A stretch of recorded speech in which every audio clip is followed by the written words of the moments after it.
light in the room is changing now.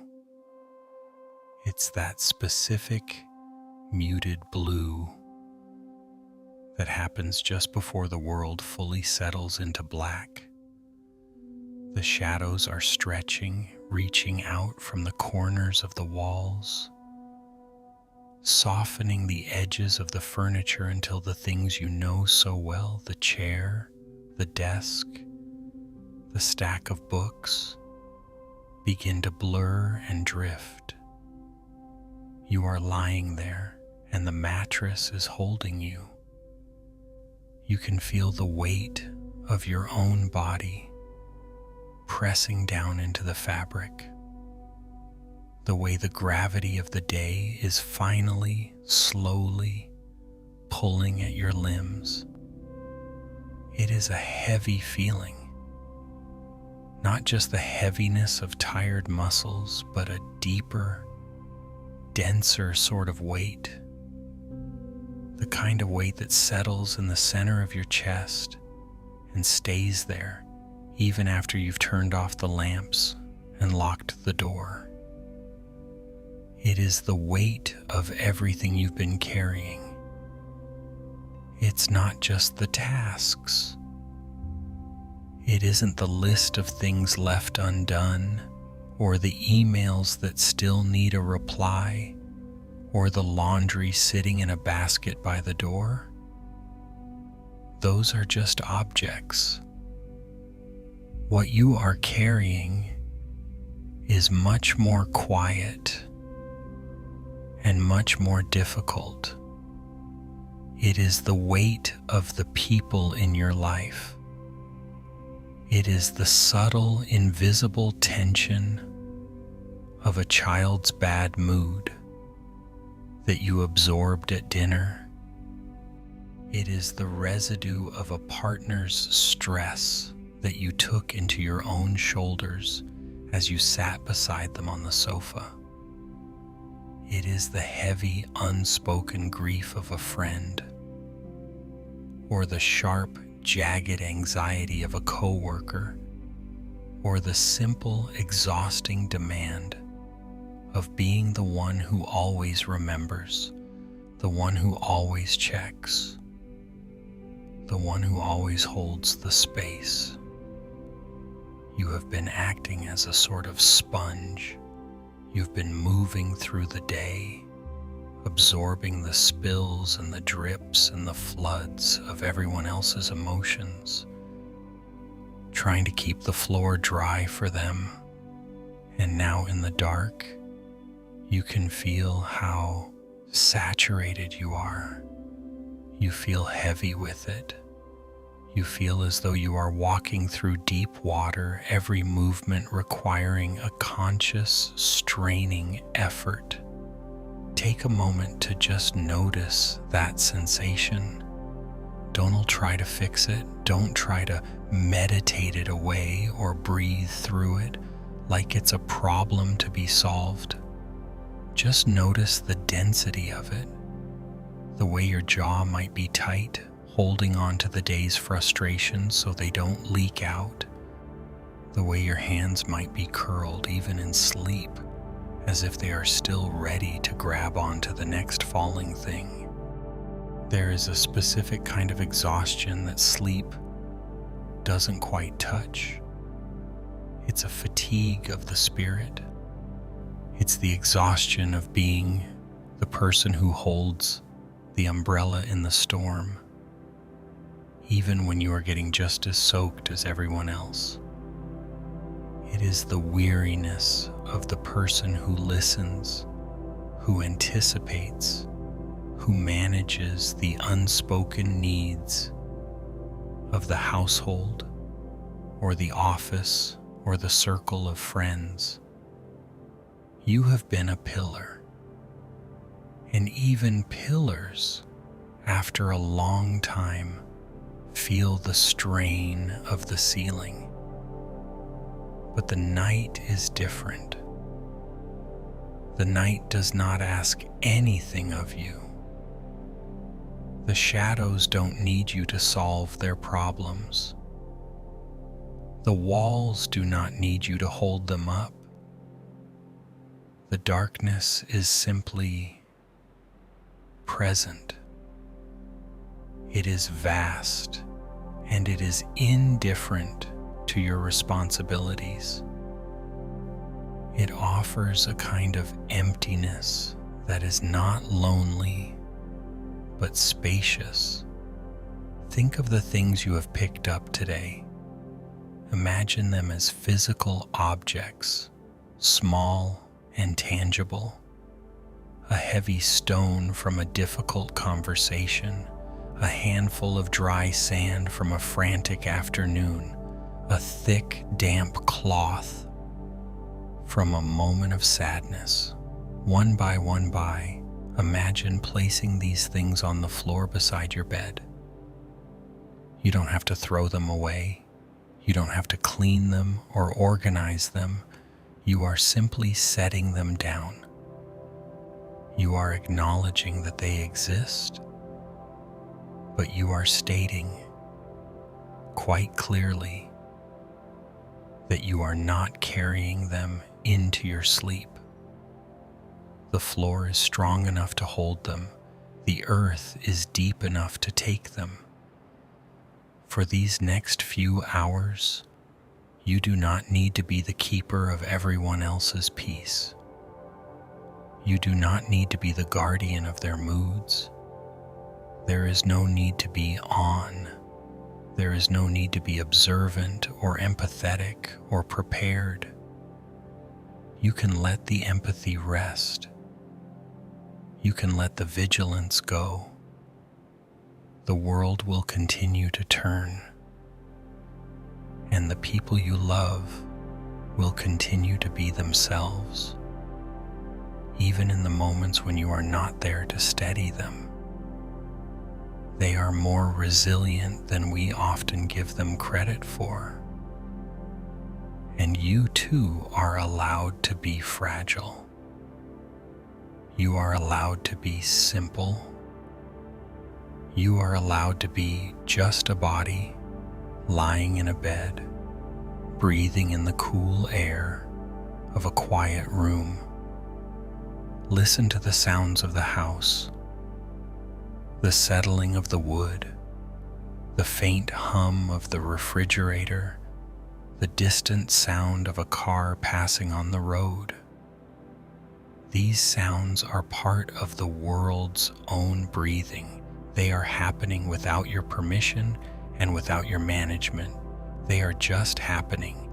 Let them be a reminder that the world is capable of moving on its own. You can let go of the reins. The reins are heavy and your hands are tired.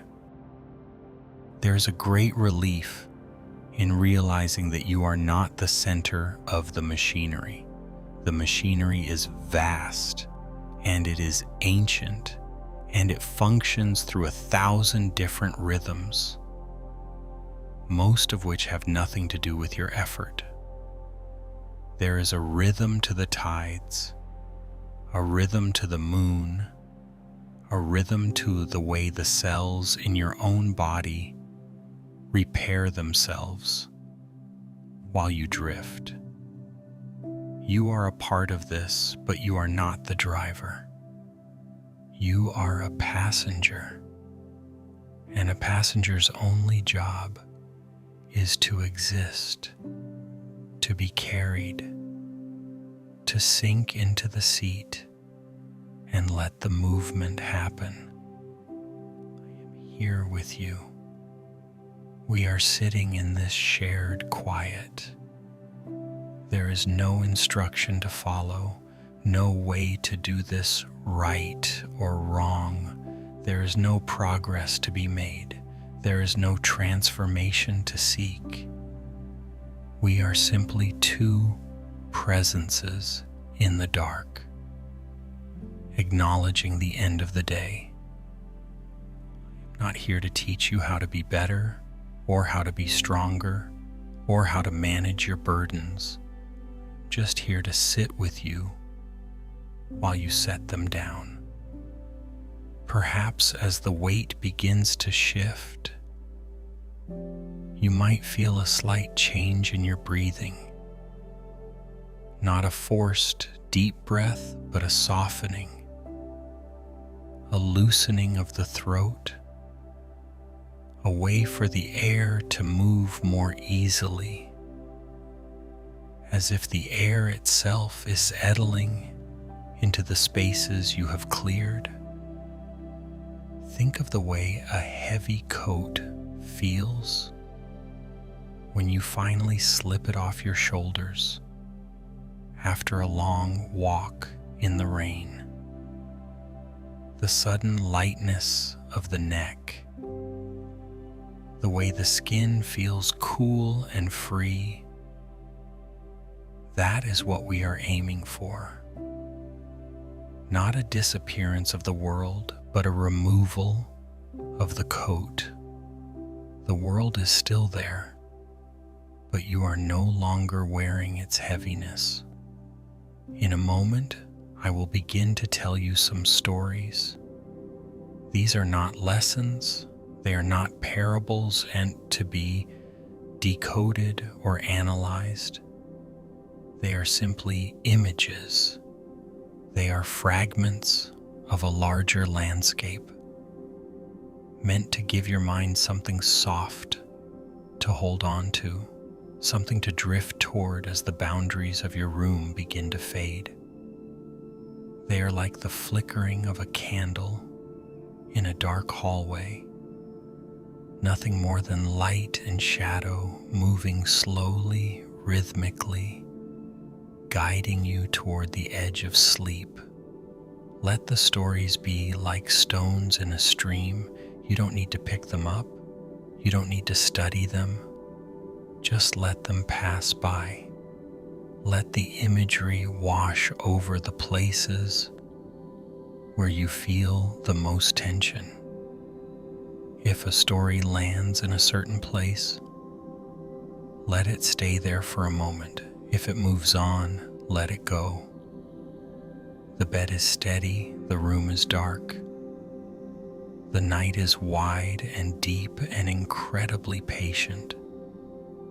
It has been waiting for you all day, for this very moment, when the carrying finally ends. The weight is down, the hands are empty. The door to the stories is slightly ajar. Let us move toward the first one, into the quiet, into the shadows, into the rest you have earned. Story 1. The Riverside Inn. The river does not ask permission to move. It simply moves. It slides around the mossy stones. It pulls at the silt. It finds the lowest point and occupies it. It does not struggle to be a river. It does not worry if the banks are strong enough to hold it. It just flows. But Mara felt as though she were the only thing holding the world together. The night at the Riverside Inn was thick, heavy with the scent of damp earth and the sweet decaying smell of fallen leaves. It was the kind of dampness that lived in the bones, a fine mist that seemed to seep through the very cracks of the window frames. Mara stood in the kitchen, her boots heavy and slightly damp from her earlier walk to the gate. She could feel the moisture clinging to the leather, a dull weight on her feet that mirrored the weight in her chest. She was moving again. She was always moving. Her hands, calloused from years of scrubbing, pulling, and mending, were currently focused on a stack of linen napkins. They were folded, then unfolded, then refolded. She checked the edges, she checked the corners, she checked them again.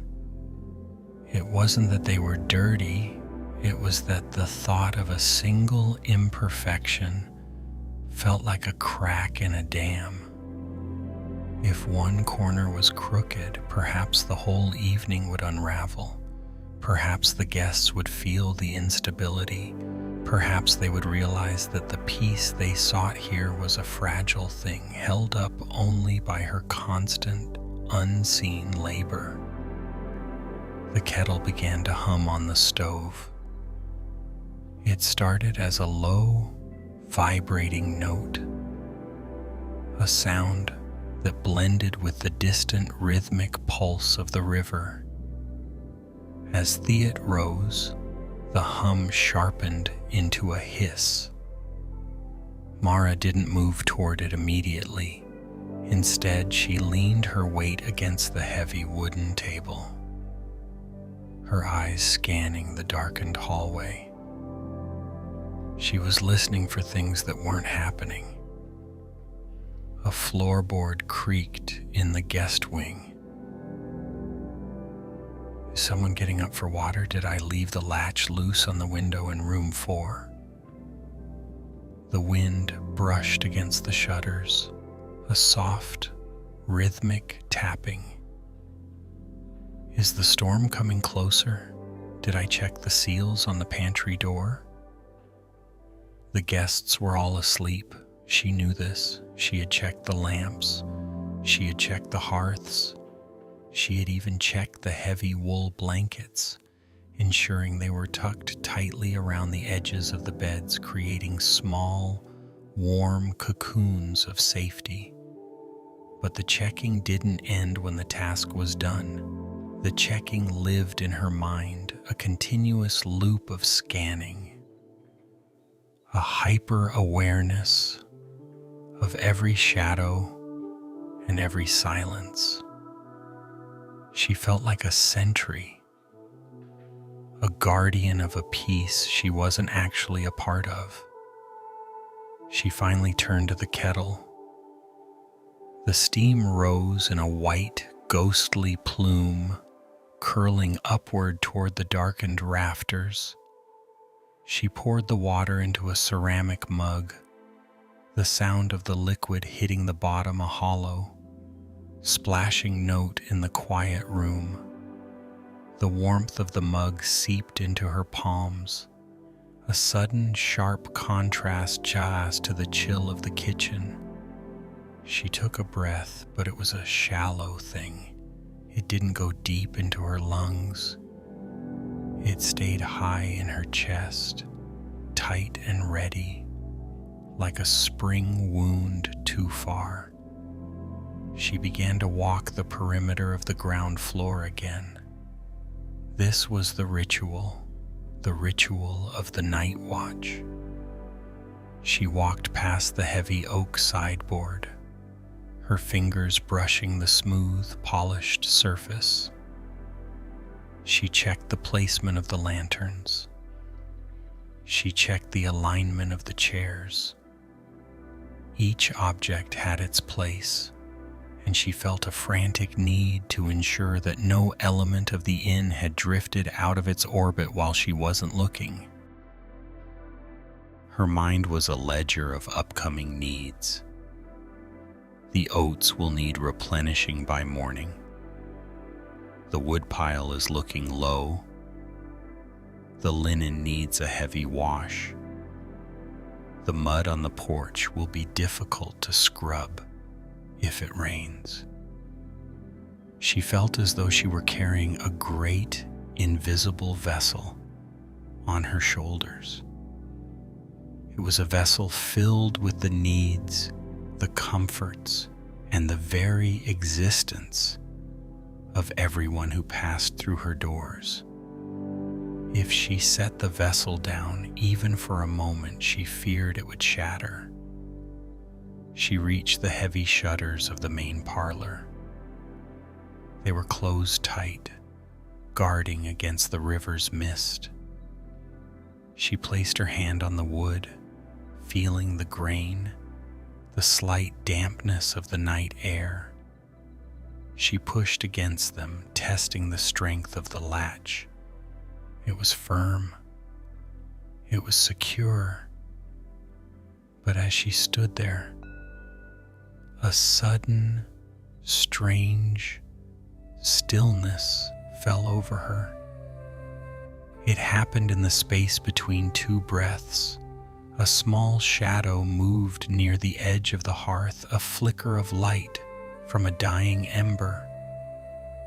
In that moment, the room felt unusually vast. The darkness wasn't just an absence of light, it was a presence, a soft velvet weight that seemed to wrap around the furniture. She looked toward the window, where the glass was clouded with condensation.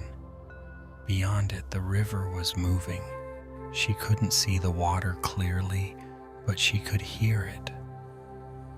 The sound was immense, a low, constant thrumming that seemed to come from the earth itself. It was a sound that had been there long before the inn was built, and a sound that would remain long after the wood had returned to the soil. Then she noticed something. In the corner of the room, a small, simple candle sat in a brass holder. It was nearly spent, a tiny nub of wax left. The flame was dancing, swaying slightly in a draft. She couldn't feel. As she watched, the flame dipped low, almost extinguished by a sudden, microscopic movement of air. Her instinct, the reflex that had defined her for years, was to rush forward, to shield the flame, to adjust the wick, to intervene. But she stayed her hand. She watched the flame struggle, flicker, and then, with a sudden defiant surge, catch itself again. The light stabilized. The tiny orange glow cast a small, warm circle on the tabletop, illuminating a single discarded button and a dried bit of lavender. The inn did not need her to breathe for it. The house was settling into the night on its own. The heavy beams were expanding and contracting with the temperature change. The shadows were settling into the corners. The guests were breathing in the rhythm of their own deep, unconscious cycles. The river was doing the heavy work of the world, flowing, eroding, and sustaining, entirely indifferent to whether she checked the latches or not. A profound, heavy silence began to seep into her, not a silence of emptiness, but a silence of fullness. She felt the weight of her own body, the weight of her feet in her damp boots, the weight of her shoulders, the weight of her tired hands. For the first time in a long time, she didn't try to lift that weight. She let it press down. She let the floor take the burden of her stance. She walked slowly back toward the kitchen, her movements no longer frantic but heavy and deliberate. She didn't check the sideboard. She didn't check the alignment of the chairs. She simply walked past them, acknowledging their presence, and then leaving them to their own stillness. She reached the stove and saw the mug of tea had gone cold. She picked it up, the ceramic smooth and unyielding. She didn't feel the need to reheat it. She didn't feel the need to prepare for the morning. She sat down in the heavy wooden chair by the hearth. The chair creaked under her weight, a familiar, comforting groan of wood on wood. She leaned her head back against the high part of the chair, The dampness was still there. The river was still there. The tasks were still there, waiting in the pale light of the coming dawn. But the frantic, jagged edge of her vigilance had begun to blunt. She looked at the embers in the hearth. They were glowing a deep, pulsing red, buried beneath a fine layer of gray ash. They were not burning brightly, but they were holding heat.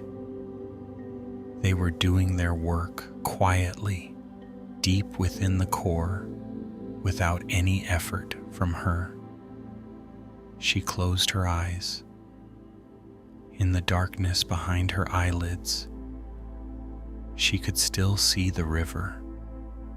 She could see it as a continuous, unbroken line of movement. She realized that her caretaking, while a kind thing, had been a way of trying to stop the river. She had been trying to make the world static, to make it predictable, to make it safe by holding it tight in her hands. But the river was not meant to be held. It was meant to be felt. Her breathing began to change. The shallow, tight rhythm in her chest began to lengthen. She took a breath in, feeling the cool, damp air enter her nostrils, and as she exhaled, she felt a microscopic release in her shoulders. In and out. The sound of the river began to weave into her heartbeat. The heavy, rhythmic pulse of the water became a metronome for her thoughts. The thoughts were no longer lists of chores or worries about the weather. They were simply images. The texture of the linen, the glow of the ember, the weight of the boots, the scent of the damp earth. She felt the tension in her neck, a knot she had carried like a piece of jewelry slowly begin to loosen. The warmth of the kitchen, the heat from the dying hearth, seemed to wrap around her like a heavy quilted blanket. The inn was breathing, the guests were breathing, the river was breathing.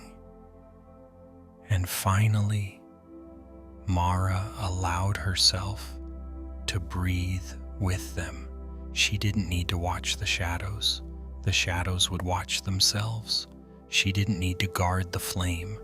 The flame would find its own way. As the heaviness of sleep began to pull at her limbs, she felt a strange, new sensation. The sensation of being carried, not by her own strength, but by the very atmosphere of the place. The world was moving, and she was imply a part of its movement. The dampness of the night, once a source of discomfort, now felt like a soft, cooling shroud, inviting her to sink deeper into the chair, deeper into the wood, deeper into the earth. The river continued its long, slow journey through the valley, unhurried, unbothered, and eternally present. And in the small, quiet corner of the Riverside Inn, the woman who had carried everything finally let go and drifted into the deep, unburdened dark.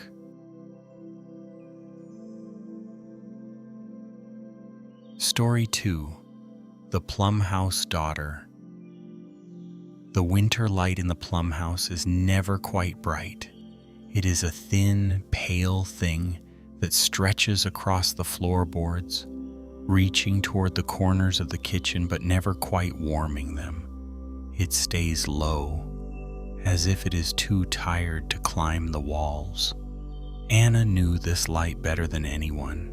She knew exactly when it would hit the edge of the wooden kitchen basin, and she knew exactly when it would retreat, leaving the room in a gray, soft blur. She lived by the light. Since the spring when her mother died, Anna's life had become a series of small, rhythmic duties. There was the morning ritual of checking the wood stove. There was the afternoon task of checking the pantry. There was the evening habit of making sure the back door was latched against the wind. She had become the second spine of the house. Her father, David, was still there, sitting in his chair by the window, but his spine had curved inward, bowing under the weight of a silence he couldn't name. And her younger brother, Leo, was still growing, still caught in the clumsy, loud transition of adolescence, needing someone to remind him to wear a coat or to wash his bowls. So Anna held the rest. She held the schedules, the meals, the laundry, the quiet, heavy atmosphere of a house that had lost its center. She sat now at the small wooden table, a single lamp casting a warm amber circle around her hands. In front of her lay a pile of clothes, the heavy wool of Leo's school sweater, her father's flannel shirts, and her own faded cotton shirts. The task was mending. It was a quiet, repetitive labor that required her to stay present, to watch the needle, to guide the thread through the fraying edges of a sleeve. Push, pull, knot, repeat. The sound of the house was a language she spoke fluently. The rhythmic creak of the third stair from the bottom, the low hum of the wind moving through the bare branches of the plum tree outside, the occasional heavy sigh of the floorboards settling as the temperature dropped. For a long time, Anna thought that if she kept the rhythm perfect, if she kept the mending seamless and the pantry full and the chores finished, she could keep the grief from leaking out. She believed that her competence was a shield. If she was the one who remembered everything, then nothing could truly be lost. If she was the one who held the pieces together, the house would remain whole. But carrying everything is a heavy, invisible weight. It sits in the small of the back.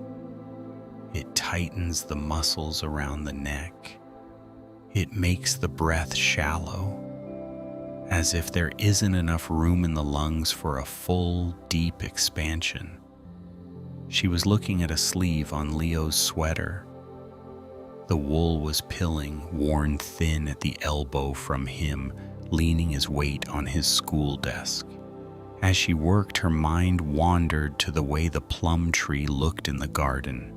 It was dormant now, stripped of its blossoms, just a dark, skeletal shape against the gray sky. It looked as though it were waiting for something, but it wasn't struggling, wasn't trying to force the spring.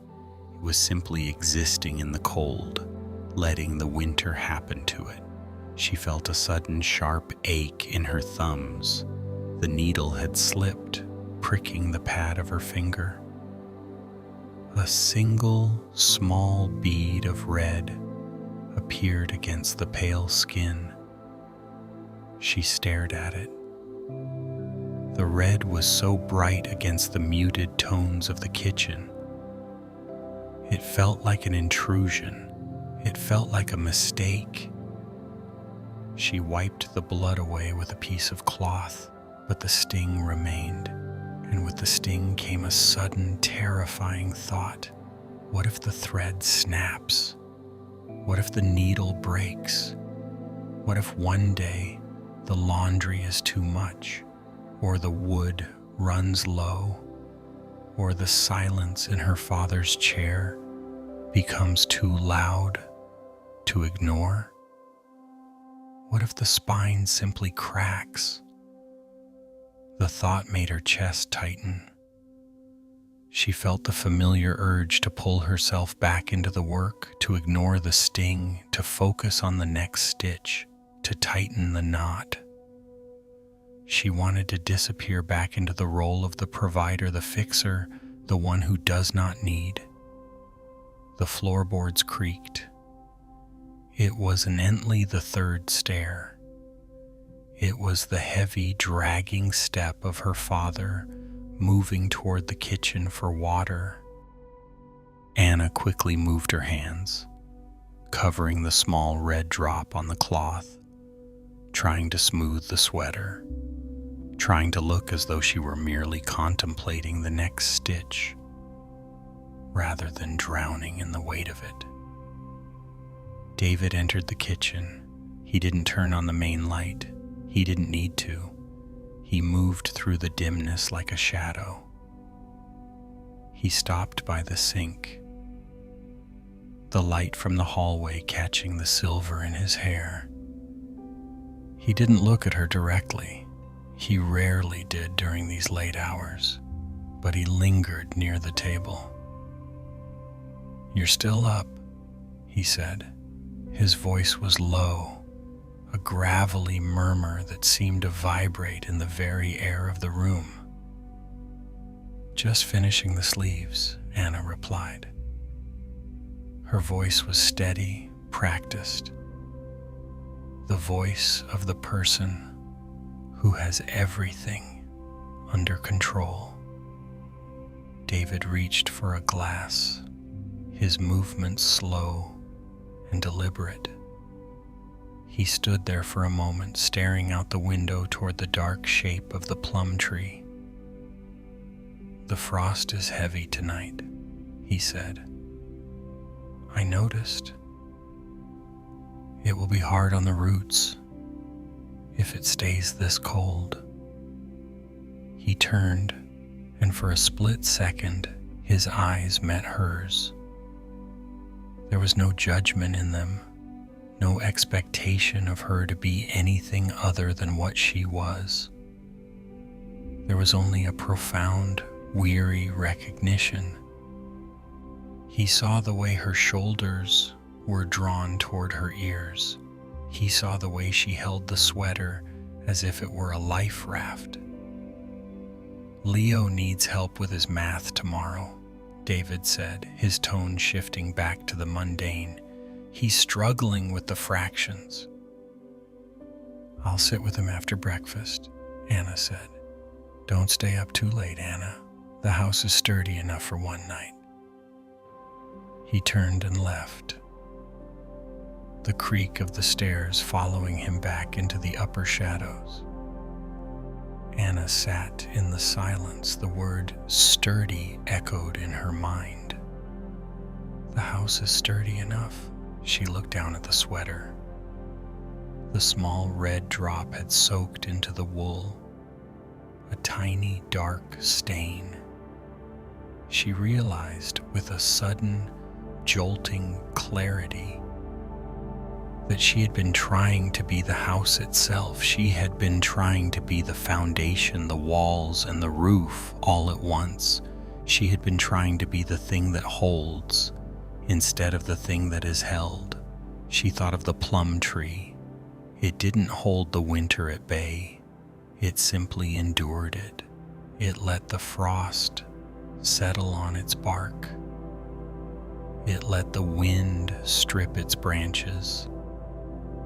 It allowed the cold to be part of its story, knowing that the cold was what prepared the buds for the spring. A soft movement near the doorway caught her attention. Leo was standing there, rubbing his eyes, his hair a mess of sleep-tangled curls. He was wearing an old t-shirt, looking much younger than his teenage years. "Can't sleep," he whispered. Is it the noise? Anna asked, her voice softening. Just the wind, Leo said. He walked over to the table, drawn to the small circle of amber light. He slumped into the chair opposite her, his heavy limbs making the wood groan. He looked at the pile of laundry, the needles, the threads. You're doing all this by yourself? It needs to be done, Leo. I can do the shirts, he said, reaching out a hand toward the pile. The ones that don't need the tiny stitches, I can just fold them, or at least put them away. Anna looked at his hand. It was a large hand, calloused from the garden, clumsy and unrefined. But it was an offering. It was a hand reaching out to share the weight. She felt a strange, hot pressure behind her eyes. It wasn't the grief of her mother's death. That was a different, older ache. This was the grief of her own competence, the grief of the person who has forgotten how to ask. The shirts are heavy when they're damp, she said, her voice trembling just a fraction. It's hard to fold them neatly. I don't care if they're neat, Leo said, pulling a cotton shirt from the pile. I just want to help. Anna watched him. She watched him struggle with the fabric, his movements awkward but determined. She watched him attempt to smooth the wrinkles with his palm. She realized then that the house hadn't fallen when her mother left. The roof hadn't collapsed when the silence moved in. The structure was still there, composed of more than just her. It was composed of the creaking stairs, the heavy presence of her father, the growing strength of her brother, and the enduring, dormant life of the plum tree. She reached out and took the needle. She didn't try to hide the small, red stain on the wool. She didn't try to pull her shoulders back into a position of strength. Instead, she let them drop. She let the tension bleed out of her neck and into the chair. Leo, she said softly. Yeah? The socks, the ones with the holes in the heels, they need the heavy thread. I can do that too, he said, his voice thick with sleep. Show me how. As the night deepened, the kitchen became a place of shared, quiet rhythm. There was the sound of the needle passing through cloth, the soft rustle of cotton being folded, and the low, intermittent breathing of two people working in the dim light. Anna did not become suddenly light. That was not what happened. The sorrow in the house remained where it had always been. In the empty chair, in the basin her mother used to fill, in the way the plum tree knocked gently at the window when the wind changed. But the sorrow no longer had to be hidden inside competence.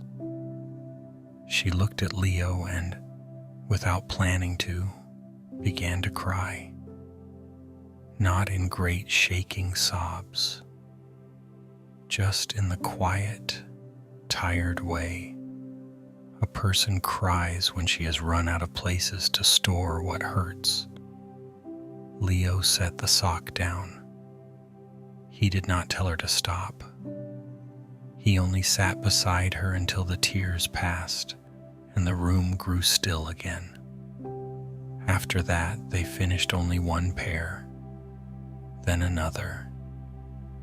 Then Anna showed him where the heavier thread was kept, and how to tie it off at the end so it would not slip loose in the wash. She gave him a task and let it stay his. The winter light would return in the morning, pale and thin. The frost would still cling to the plum tree. The wood would still need splitting. Breakfast would still need making. But something in the house had shifted. It was not the miracle of everything becoming easy. It was the simpler mercy of not pretending to be endless. When Anna finally stood, she left the basket where it was. She did not stay up to finish the whole pile. She touched Leo's shoulder on her way to the stairs, and he nodded, as if this new arrangement, this quiet sharing, had been waiting for them both. The house creaked. The lamp thinned. The plum branches brushed once against the glass. And in the heart of the old house, grief made a little more room for rest. Story 3. The Keeper of the Storehouse. The cellar was always a few degrees colder than the rest of the monastery. It was a heavy, thick kind of cold that didn't just sit on the skin, but seemed to settle into the marrow of the bones.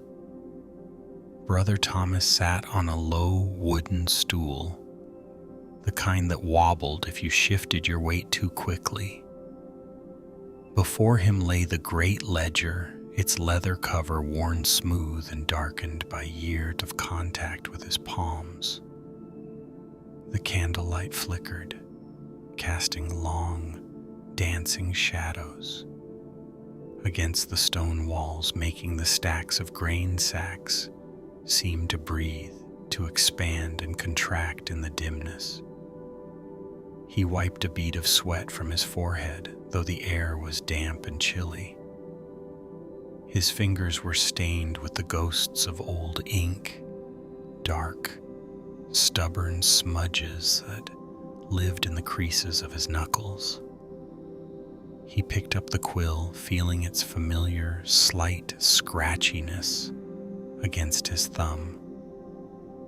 There was a rhythm to the work. Check the barley, mark the weight, check the lentils, mark the weight. He moved through the aisles of the storehouse with a precision that left no room for error. He knew the exact location of every sack, every jar of preserved fruit, every crate of dried herbs. To anyone else, it was just a room full of supplies.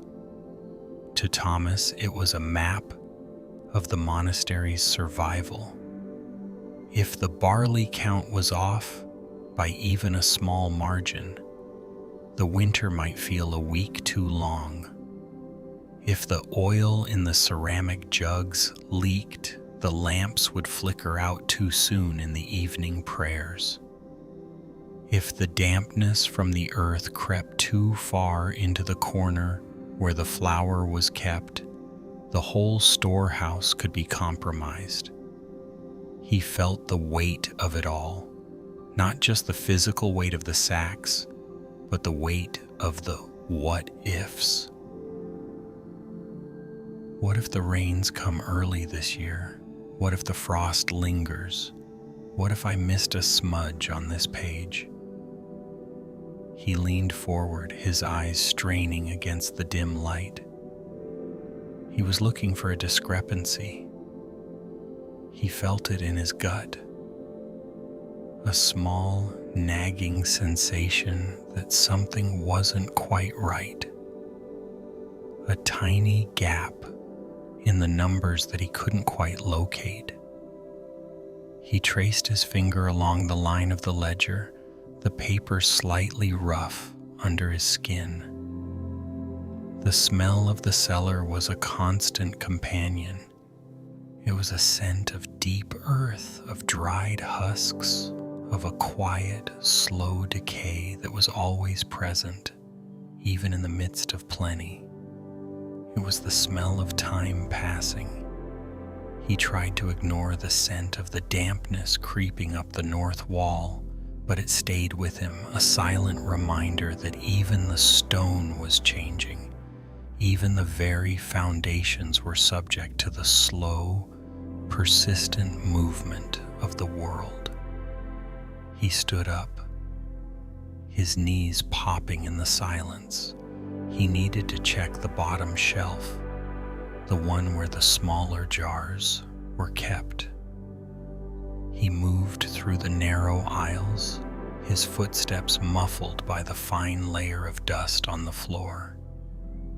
He reached for a ceramic bowl, a small thing used for measuring portions of salt. As he lifted it, his breath hitched.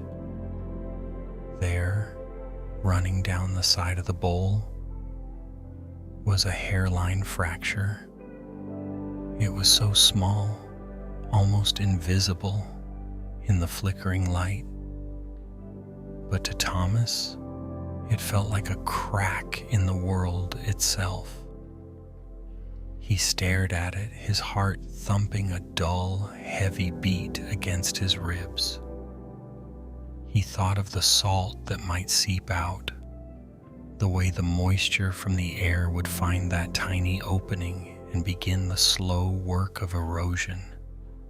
He set the bowl down on the wooden crate with more force than intended.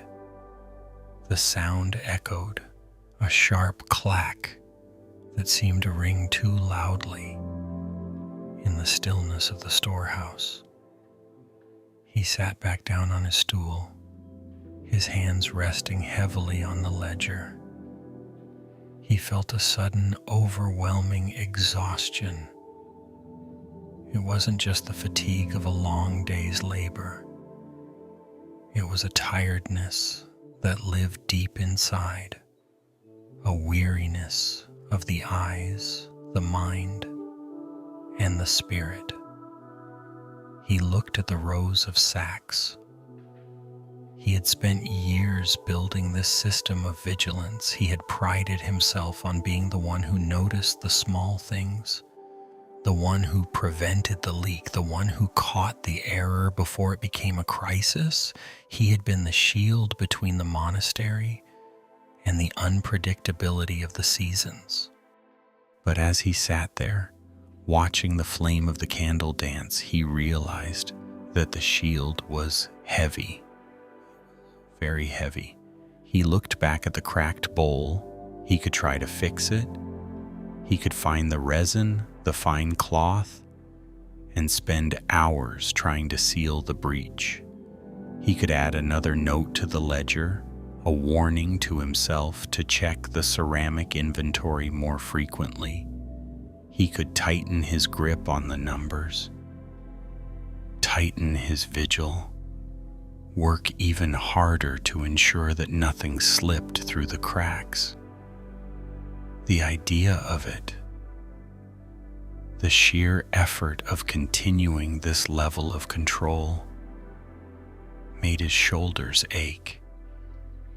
A low, resonant sound began to drift down from the monastery above. The dusk bell. It was a deep, grounding tone that vibrated through the stone floor and up into his feet. Bong. Bong. The sound was slow, rhythmic, and inevitable. It didn't ask for permission to ring. It simply arrived, marking the end of the light, the transition from the doing to the being. Thomas listened to the bell. He listened to the way the sound seemed to fill the gaps between the grain sacks, filling the empty spaces in the aisles, filling the hollows of his own chest. The bell didn't care about the hairline fracture in the bowl.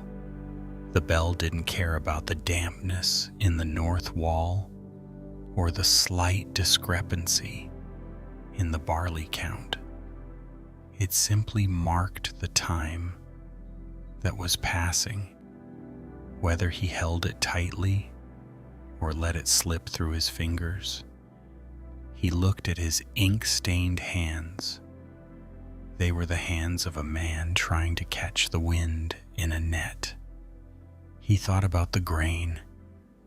It was harvested, stored, consumed, and then, eventually, it would be gone. The very thing he worked so hard to protect was in a state of constant, quiet transformation. The seeds were waiting to become something else. The dampness was working to turn the flower into something else. The storehouse was not a static place. It was a slow-motion event. A strange, quiet thought began to settle in his mind, as soft as the dust motes dancing in the candlelight.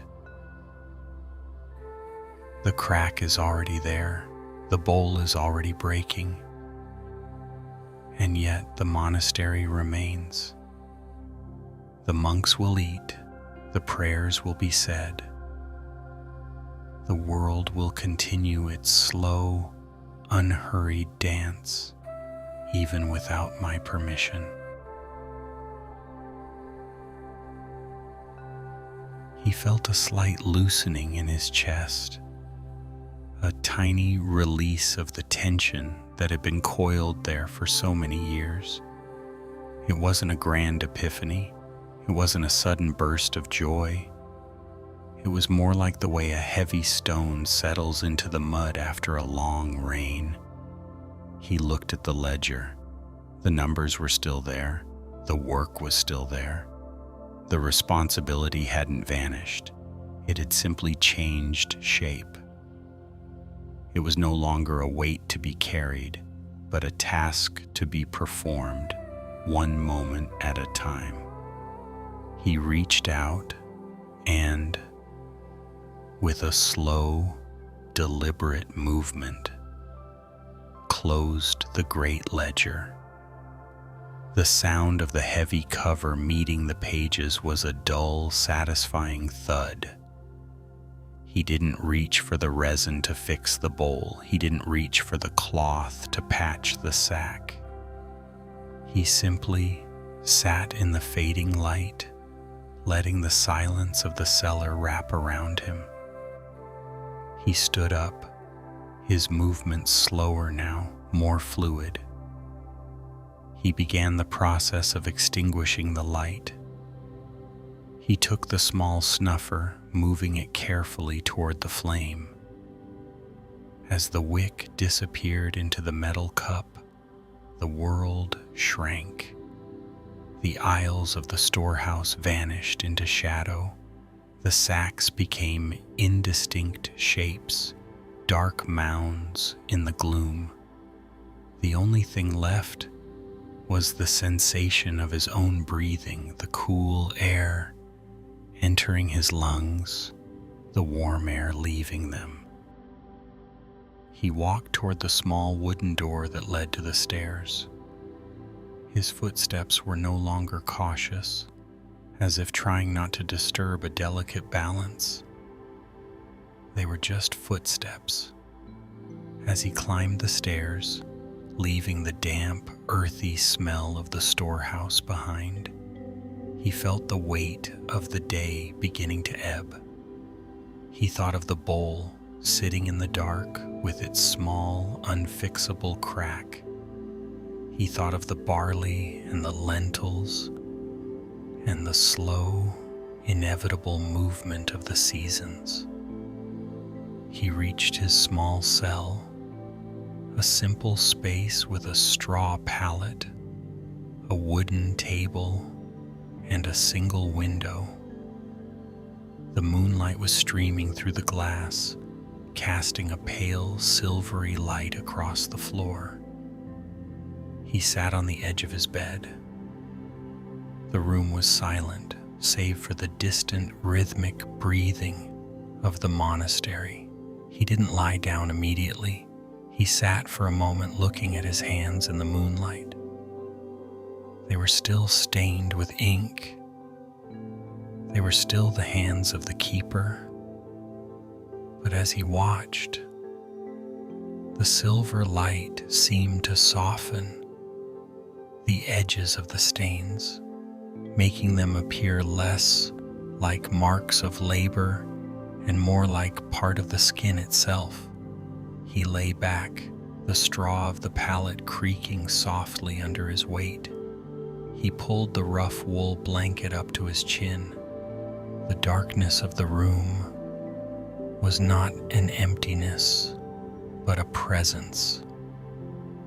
It was a thick, protective layer that shielded him from the need to watch, the need to count, the need to prevent.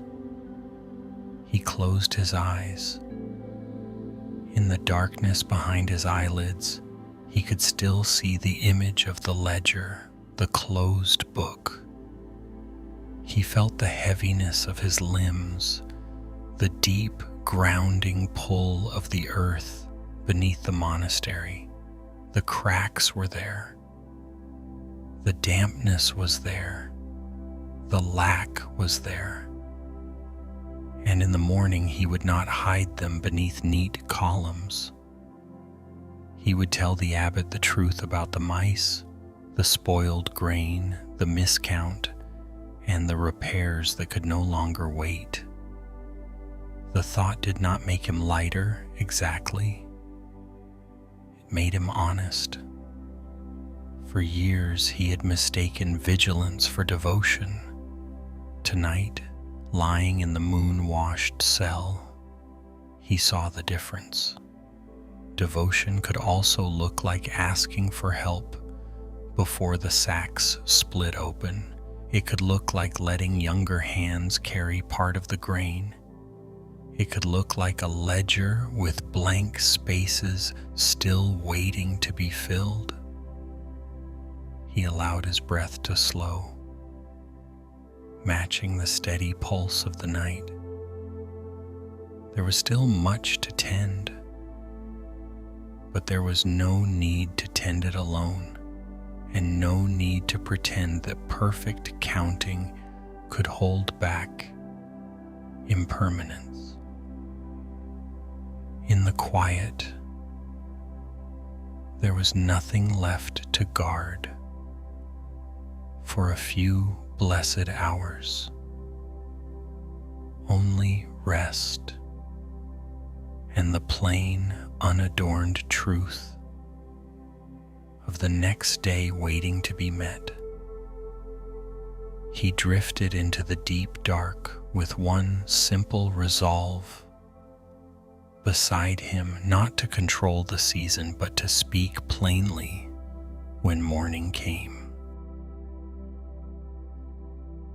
The light has finally pulled back from the edges of the room. It's that specific, heavy kind of dusk, where the shadows don't just fall, but seem to settle like a fine layer of dust on a quiet shelf. The house is beginning to settle into itself. You can hear the occasional creak of a floorboard, the cooling of the walls, the settling of the foundations. It is the sound of things returning to their natural, unobserved state. The day is done. All the movements, the repetitions, the small, urgent tasks that required your full attention, they are all behind you now. But even as the room grows dark, there is a certain residue left behind. It's a weight, not a sudden weight, but a lingering one. It's the feeling of the tension that remains in the small muscles of your jaw, or the way your shoulders still hold a slight, unconscious hunch, as if you are still bracing for a blow or prepared to catch something before it falls. We have spent this time walking through different lives, different moments of labor. We have seen the hands that worked until they were numb, the eyes that stayed awake to watch over others, the hearts that functioned as anchors in the middle of a storm. And while each of those stories felt distinct, there is a common thread running through them all. It is the thread of the one who stays, the one who remains steady, the one who carries. There is a particular kind of exhaustion that doesn't come from physical movement alone. It isn't just the ache in the legs or the tiredness in the eyes. It is a deeper, more quiet fatigue. It is the weariness of being the person that others rely on. It is the exhaustion of the person who is always the one to check the door, the one to settle the argument, the one to provide the calm, even when their own internal world is anything but calm. When you are the dependable one, when you are the person who holds the pieces together, there is a subtle, unnoticed cost. It is the cost of being the foundation. People walk upon a foundation. They build their lives, their joys, and even their griefs upon it. They lean against it, but they rarely look down to see if the stone is cracking. They rarely think to ask if the earth beneath it is holding firm. They simply trust that it is. And in that trust, there is a profound, lonely kind of strength. It is easy to be strong when the sun is up and the world is loud and there are tasks to be performed. There is a purpose in the labor. There is a rhythm to the duty. But when the lights go out and the tasks are finished and the people you care for have all drifted into their own separate sleeps, that is when the weight truly becomes felt. In the silence, the person who carries others is left only with the weight itself. There is no longer a person to carry, no longer a crisis to manage, no one to be steady for. There is only the quiet and the heavy, unblinking reality of your own tiredness. It is a lonely sort of stewardship to be the one who remembers, the one who stays vigilant, the one who provides the safety. It often means being the last one to let go. You are the last one to unlace the boots, the last one to turn off the lamp, the last one to allow your mind to wander away from the needs of others. You are left alone with the echoes of the day's responsibilities, and in that solitude, the burden can feel much larger than it did in the heat of the afternoon. Think of the objects in your room right now: the chair, the table, the lamp. They do their work without complaint. They hold weight, they provide light, they stay exactly where they are placed. They do not ask for recognition. They do not struggle against their function. There is a certain peace in that, a simplicity in just being what you are. But even a chair, after a long day of being sat upon, eventually sits in the dark, unused, simply existing in the stillness. You too have been sat upon by the heavy expectations of the world. You have been used as a pillar, a shield, a buffer, and now the room is dark. The people who rely on you are safe in their sleep. The work you did today, the emotional labor, the physical effort, the constant quiet vigilance, has reached its conclusion. The day has taken everything it could from you, and now it is withdrawing. The shadows have moved into the corners. The air has grown cooler. The very atmosphere of the room is asking you to descend, to sink, to let the edges of your being blur into the darkness.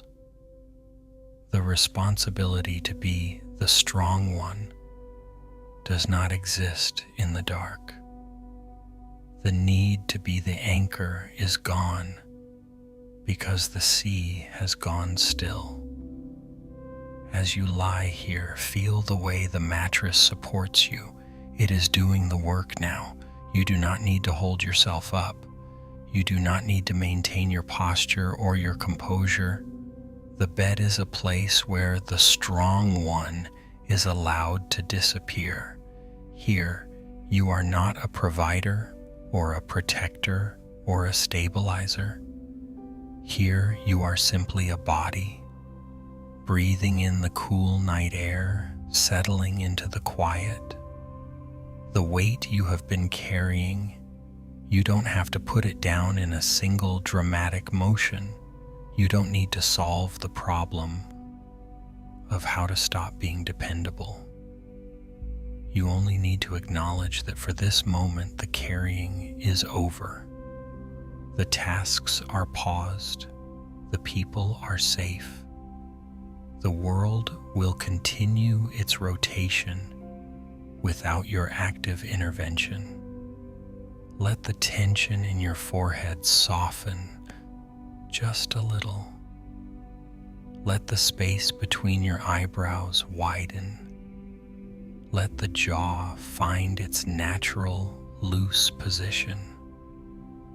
Imagine the heavy, damp coat of your responsibilities being unbuttoned layer by layer and draped over the foot of the bed, far away from your chest.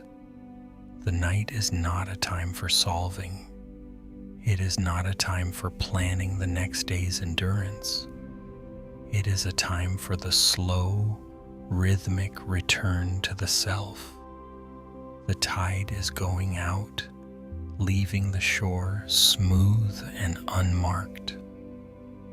Let your thoughts do the same. Let them wash over you and retreat, leaving nothing behind but the cool, dark sand of your own presence. The loneliness of being the dependable one. Let it transform. Let it no longer be a hollow, aching space, but instead let it be a vast, quiet sanctuary, a place where no one is asking anything of you, a place where you are finally, completely unobserved. The room is dark, the house is still, the weight is still there perhaps, but it is no longer being lifted. It is simply resting alongside you in the stillness of the night.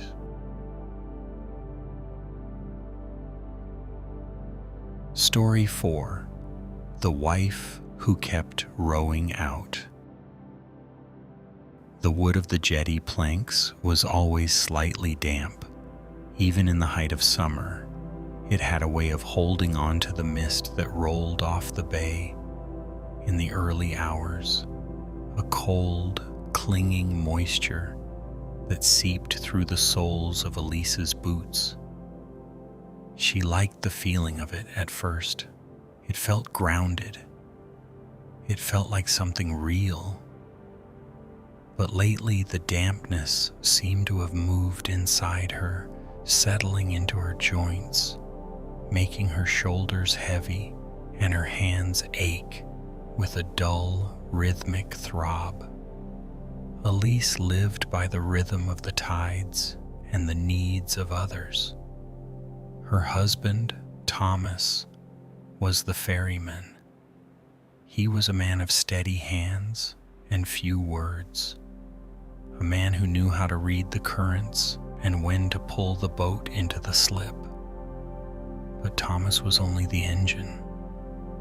Elise was the navigator, the keeper of the ropes, and the one who watched the horizon for the first signs of trouble. She had become a specialist in the art of the rescue. It started small. A neighbor, Sarah, had lost her footing on the slippery rocks near the North Bend, and Elise had been the one to coordinate the ropes, to fetch the blankets, to stay awake through the night to ensure the fever broke. Then there was Uncle Ben, who had somehow managed to drift too far out in a small skiff, caught in a patch of fog, paralyzed by the sudden loss of his bearings. Elise had been the one to prepare the heavy oars, to check the lanterns, to feel that familiar, frantic tightening in her chest that told her someone was lost, and that it was her responsibility to find them. The work was never loud. It wasn't a series of great cinematic disasters. It was a series of small, preventable drifts. People losing their way in the fog of their own making, people letting the current take them just a little too far, thinking they could hold on to the shore with nothing but a finger. And every time Elise was there, preparing the boat, checking the knots, feeling the sudden, sharp necessity of the oars, she remembered the rope burn most clearly. It was a peculiar kind of scar, a patch of thickened, toughened skin on the palms of her hands, where the hemp had bitten deep during a particularly rough evening in July. That was the night the wind had shifted suddenly, and a group of travelers had found themselves stranded on the sandbar. The current was pulling, the sand was shifting, and the tension in the line had been immense. She had pulled until her muscles shook, until the salt spray stung her eyes and she couldn't tell where the sea ended and her own breath began. She had saved them, of course. They had all been brought safely to the jetty, wrapped in dry wool, their gratitude heavy and sweet, like thick honey. But the gratitude had a way of leaving a residue. It left her feeling that the rescue was her duty, that the safety of the bay rested entirely on her ability to notice the drift and react to it. As the seasons turned, the rescues became more frequent. It was as if the very air had become more prone to instability. She found herself constantly checking the tension of the mooring lines. She found herself scanning the gray expanse of the water, not for beauty, but for the telltale ripple of someone struggling. Her eyes were always searching, always scanning, always waiting for the signal that someone else's storm had arrived. The physical toll was a slow erosion. Her back began to ache in the evenings, a deep, structural tiredness that no amount of sleep could touch. Her movements became efficient, stripped of any unnecessary grace, focused entirely on the mechanics of preparation. The boat, the oars, the coils of rope, the lanterns, the extra blankets. These were the artifacts of her life. There is a specific sound to a boat hitting the jetty planks in the middle of the night. It is a hollow, rhythmic thud, a wooden heartbeat that tells you the tide is shifting or that someone has returned. For years, that sound had sent a jolt of adrenaline through her. It was the call to action. It was the signal that the work was beginning again. But one Tuesday in the late autumn, the air felt different. The mist was thicker than usual, a heavy white shroud that swallowed the edge of the world. The water was unnervingly still, like a sheet of hammered lead. Elise was sitting on the edge of the jetty, her feet dangling just above the waterline. She was watching the way the small ripples from a passing water strider moved outward, expanding, then fading, then being erased by the next movement. In the distance, she saw a flicker, a small, erratic light. Her heart gave that familiar, painful leap. It was the signal. Someone was out there. Someone had lost their way. The instinct rose up in her like a physical tide, the urge to stand, to find the oars, to check the lantern oil, to call for Thomas, to launch the boat into the gray uncertainty. Her hands actually began to twitch, the scarred skin of her palms itching with the memory of the rope. She stood up. Her knees creaked. She took one step toward the boat, which sat moored and waiting, its dark hull blending into the shadows of the pier. Then she stopped. She stayed standing, balanced on the edge of the wood, and simply watched the light. She watched it bob and sway. She watched it drift, not in a straight line, but in the chaotic, unscripted path of something caught in the eddies. She realized, with a sudden, startling clarity, that the light wasn't signaling for help. It was simply a lantern, perhaps left by a fisherman or dropped from a passing skiff, or even just a reflection of a star through a break in the clouds. It was moving, yes, but it was moving according to its own physics. It was being moved by the water, by the wind, by the very elements that people so often feared. She looked down at her hands. They were red from the cold, the knuckles swollen. She thought of the rope burn. She thought of the hundreds of hours spent rowing into the fog, pushing against the weight of the water, trying to force a direction upon a sea that had its own intentions. She thought of the people she had brought back, the tired, the shaken, the relieved. She had seen their faces lit by the lantern light, wide with the shock of their own near misses.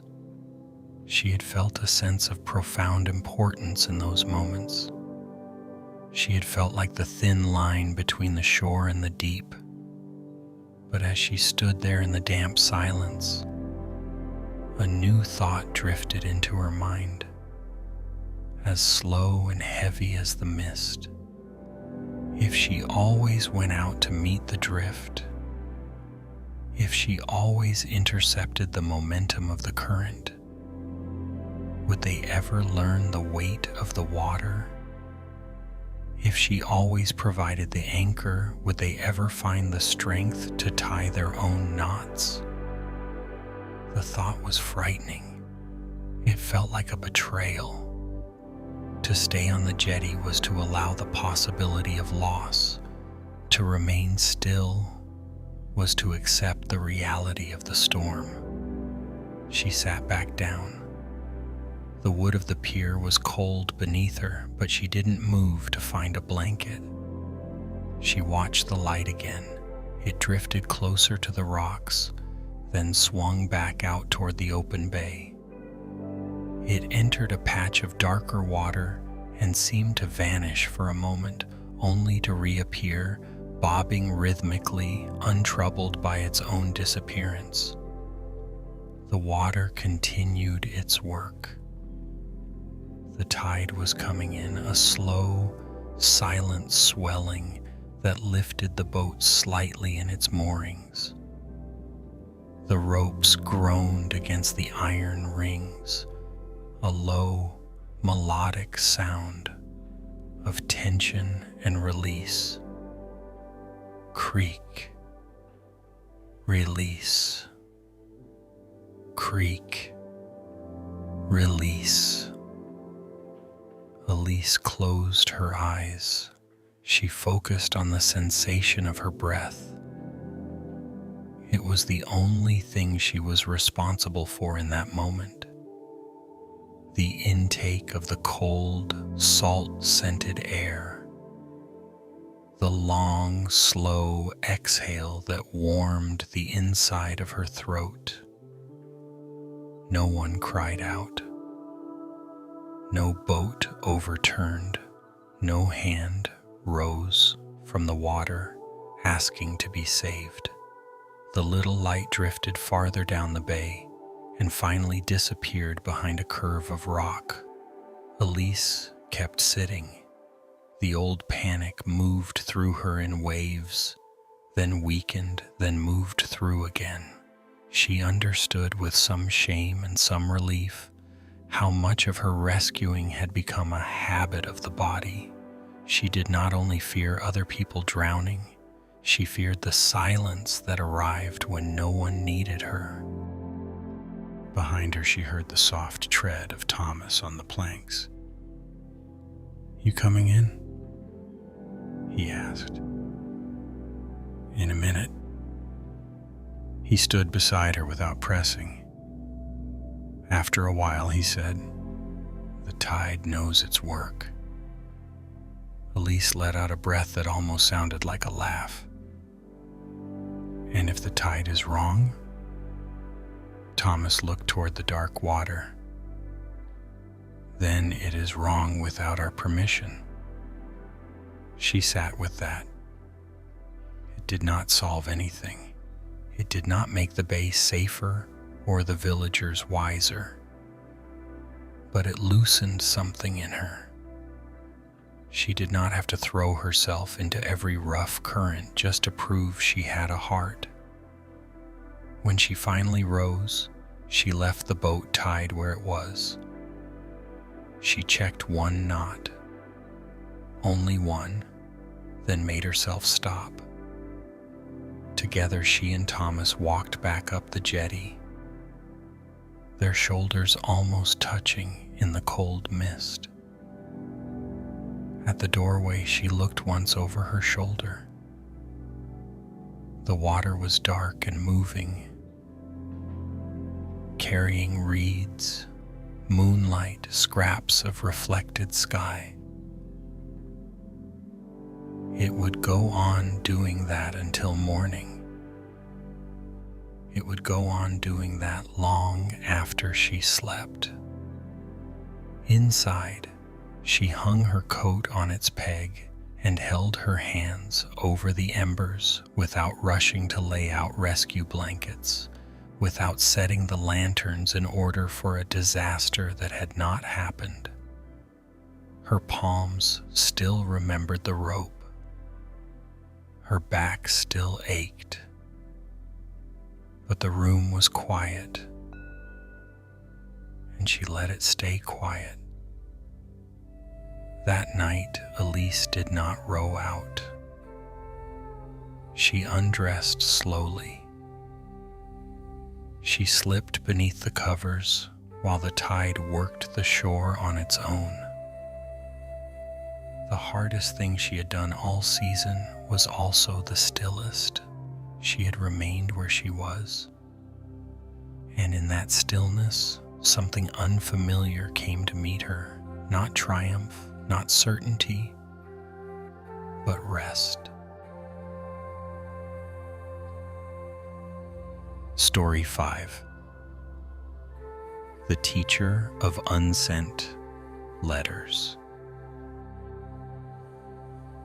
The schoolroom was always coldest, just after the children had left. It was a hollow, expansive kind of cold that settled into the wooden floorboards and climbed up the legs of the empty desks. As the sun began to dip behind the tree line, pulling the shadows long and thin across the floor, Claire would sit at her heavy oak desk. The only sound was the slow, rhythmic ticking of the wall clock and the soft, rhythmic scrape of her chair being pulled closer to the lamp. On her desk, a fine layer of chalk dust had settled, like a thin gray veil over everything. It coated the edges of her lesson planners and clung to the grain of the wood. When she moved her hand, a small cloud would rise, dancing briefly in the amber glow of the lamp before settling again. It was a quiet, dusty world. Claire was a teacher by trade, but in the evenings, she was something else. She was a scribe. It had started small, years ago. A parent, unable to find the words to explain a child's absence, had asked her to write a note. Then an elderly neighbor, whose hands shook too much to hold a pen, had asked her to compose a message of condolence. Slowly, the requests had changed. They weren't just about school or logistics anymore. People began to bring her things that were much heavier. They brought the things they could not say aloud. They brought the apologies that had withered in their throats, the confessions that felt too jagged to speak, and the goodbyes that were too much to bear.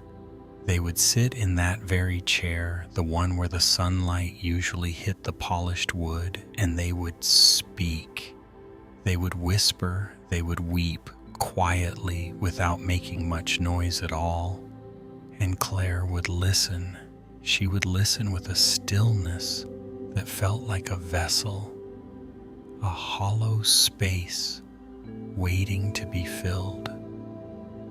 She would take her fountain pen, a heavy, dark instrument, and she would begin to translate their breath into ink. Tonight, there was a letter from Thomas. Thomas was a man who worked the orchards, a man of few words and calloused hands. He had come by just before dusk. He didn't look at her directly. He looked instead at the way the lamp light caught the ripples in the inkwell. He had spoken about a resentment that had been festering for 20 years, a small, sharp thing that had grown into a thick, thorny vine in his heart. He wanted to tell his brother that the resentment was gone, but that the silence left in its place was even harder to carry. Claire could feel the words as she wrote them. As the nib of her pen scratched against the grain of the heavy cream-colored paper, she felt the friction of his anger. She felt the way the ink bled slightly into the fibers, much like the memory bled into his mind. When she finished, the paper felt heavy in her hands. Not literally heavy, but there was a density to it, a weight that seemed to pull at her wrists. She placed the letter in a manila envelope. She pressed the seal down with her thumb. The sensation of the adhesive sticking, the finality of the closed flap, always felt like adding another stone to a pack she wore on her shoulders. One by one, the letters began to accumulate. There was the letter from Sarah, expressing a grief so profound it felt like a damp, dark fog in the room.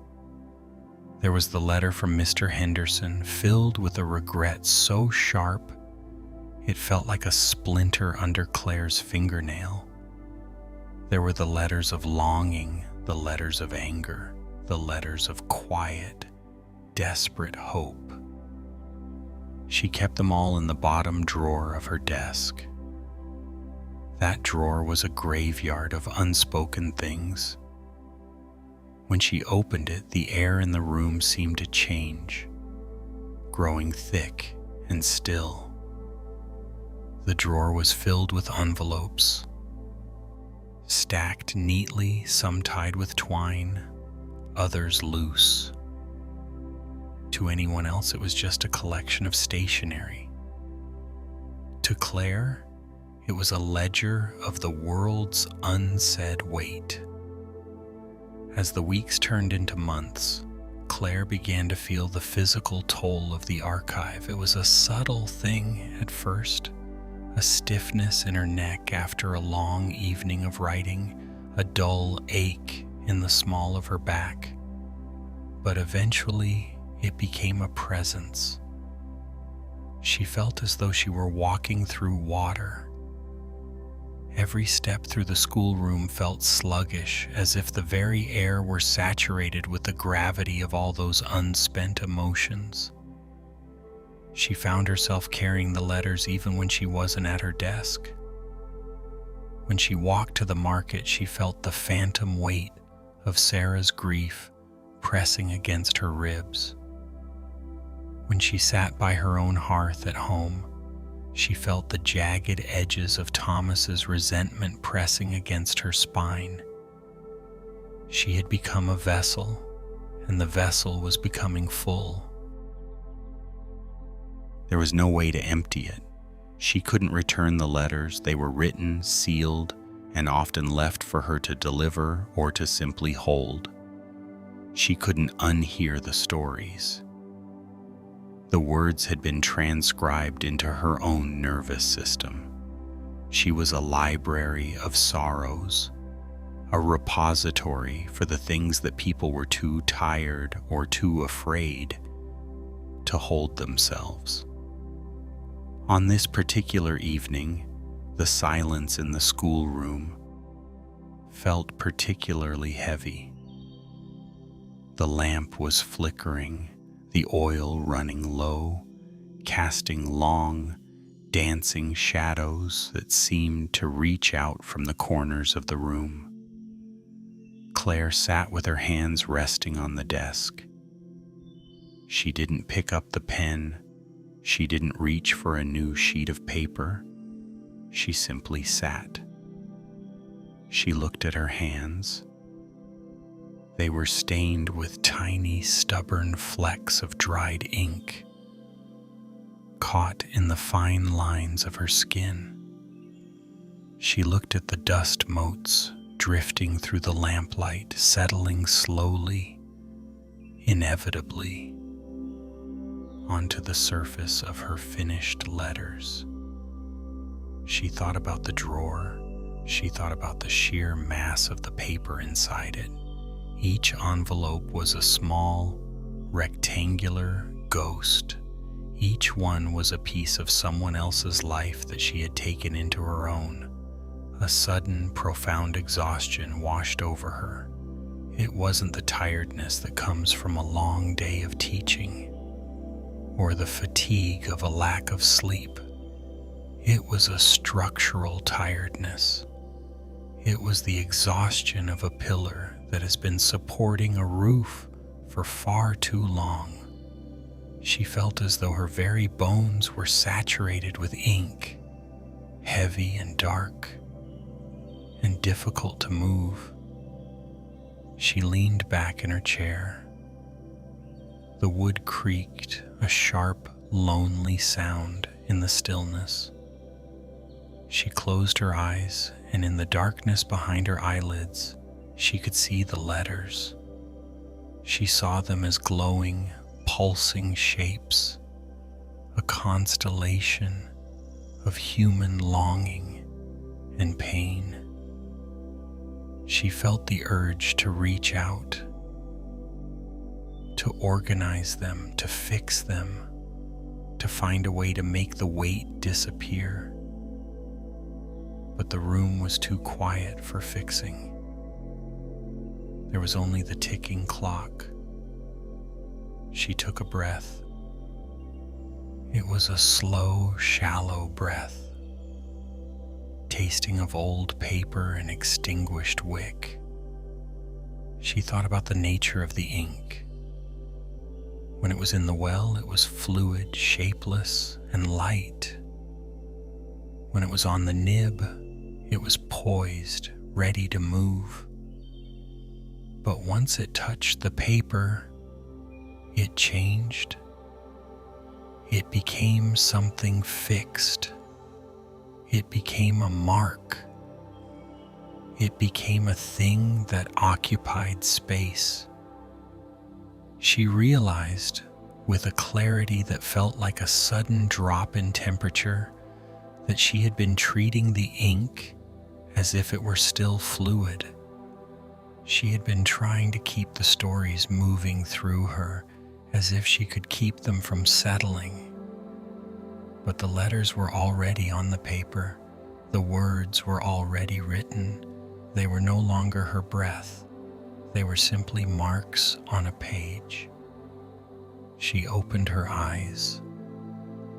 The lamp was still burning, a small, defiant circle of light in the gloom. She looked at the drawer. She didn't feel a surge of strength or a sudden burst of inspiration. There was no grand realization of empowerment.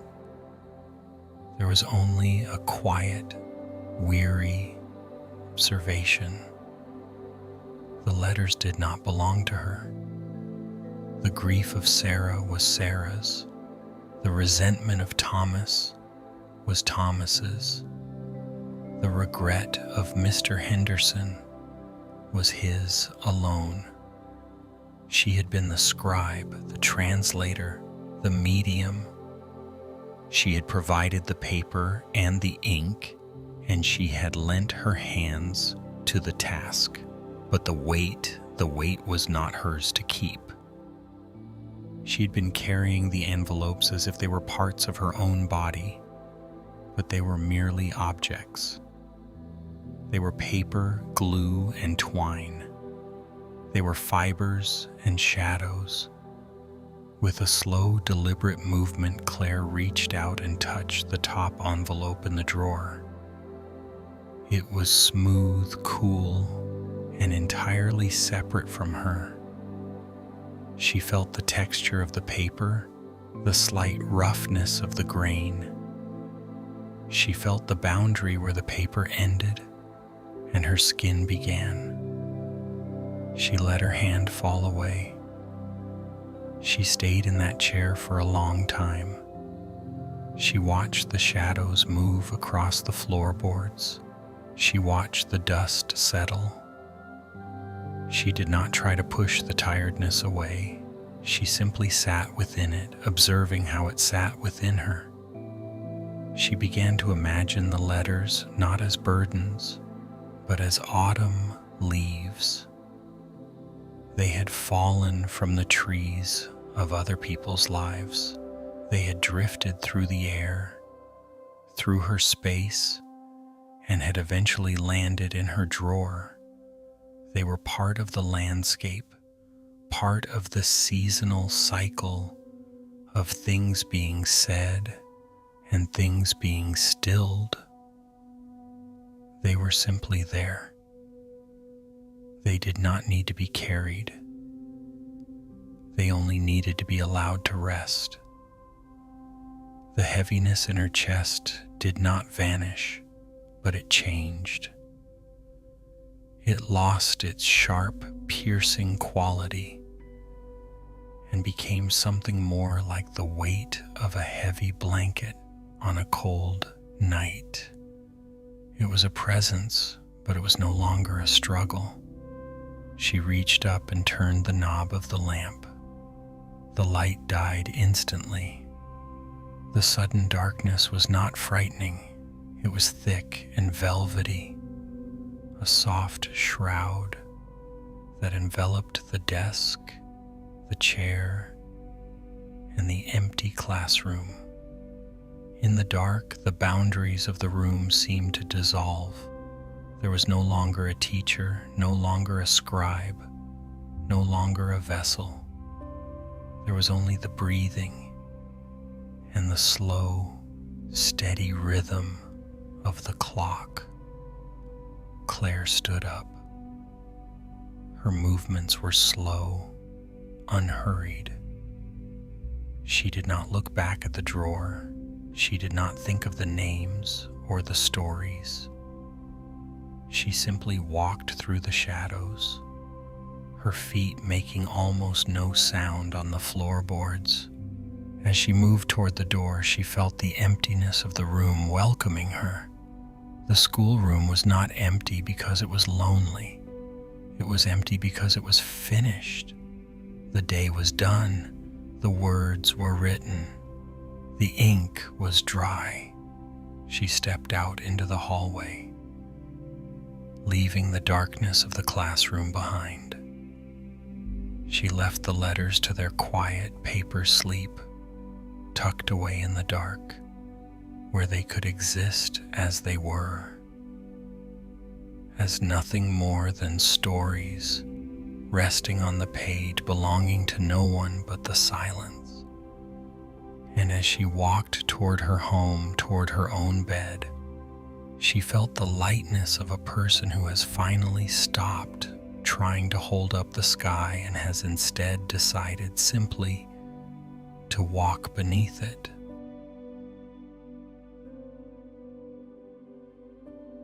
Story 6.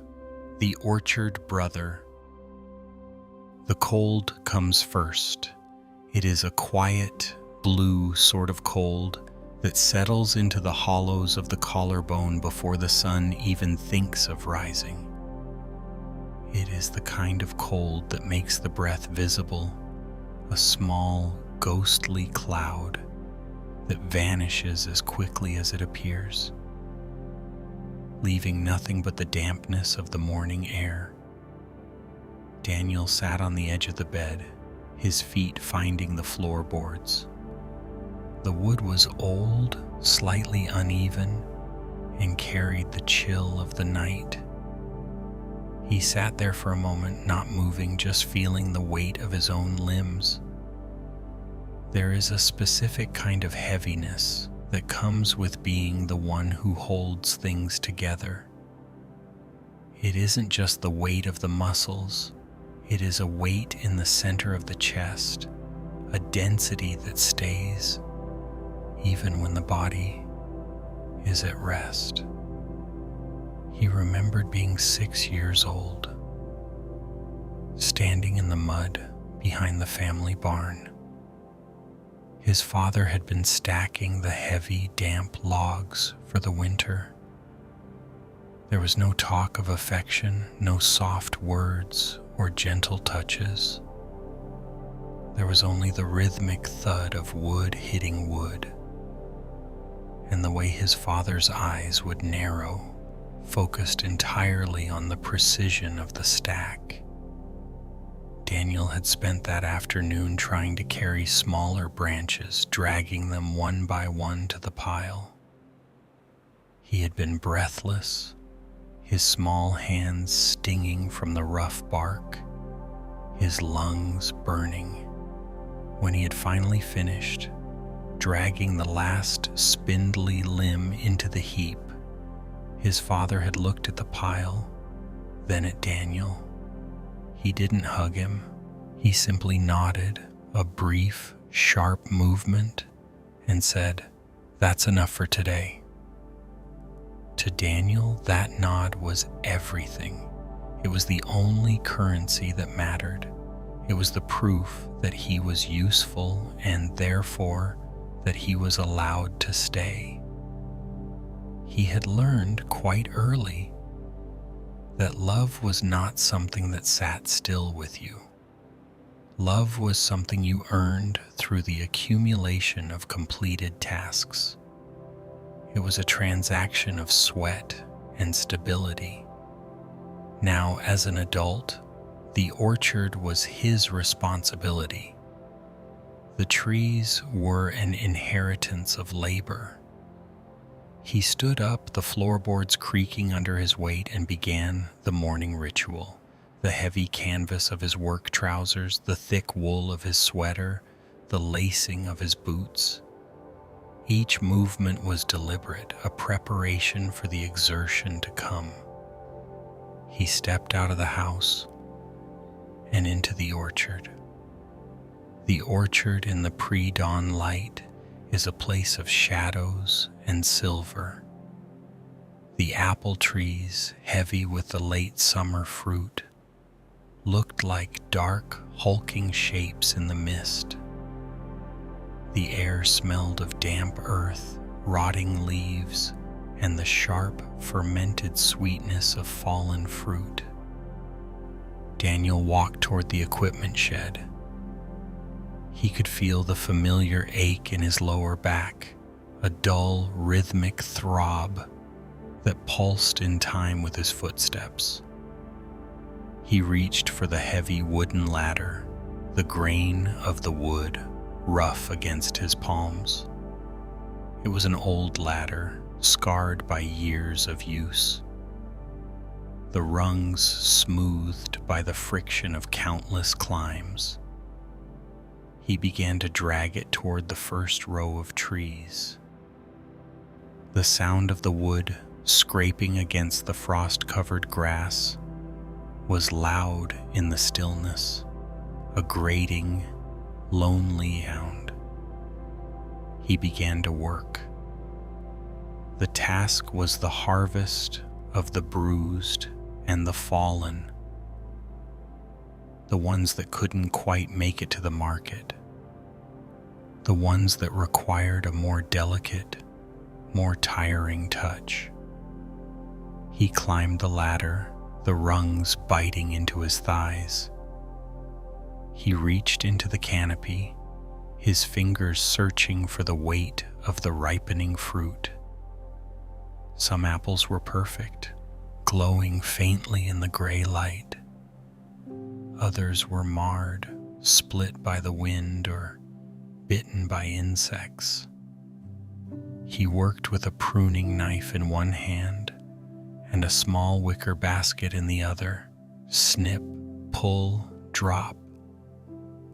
The rhythm was hypnotic. Snip, pull, drop. As he worked, his mind began to do what it always did. It began to calculate. He calculated how many more baskets he could fill before the sun was high. He calculated the remaining tasks for the afternoon, the cleaning of the wagon boards, the checking of the cider press, the mending of the twine.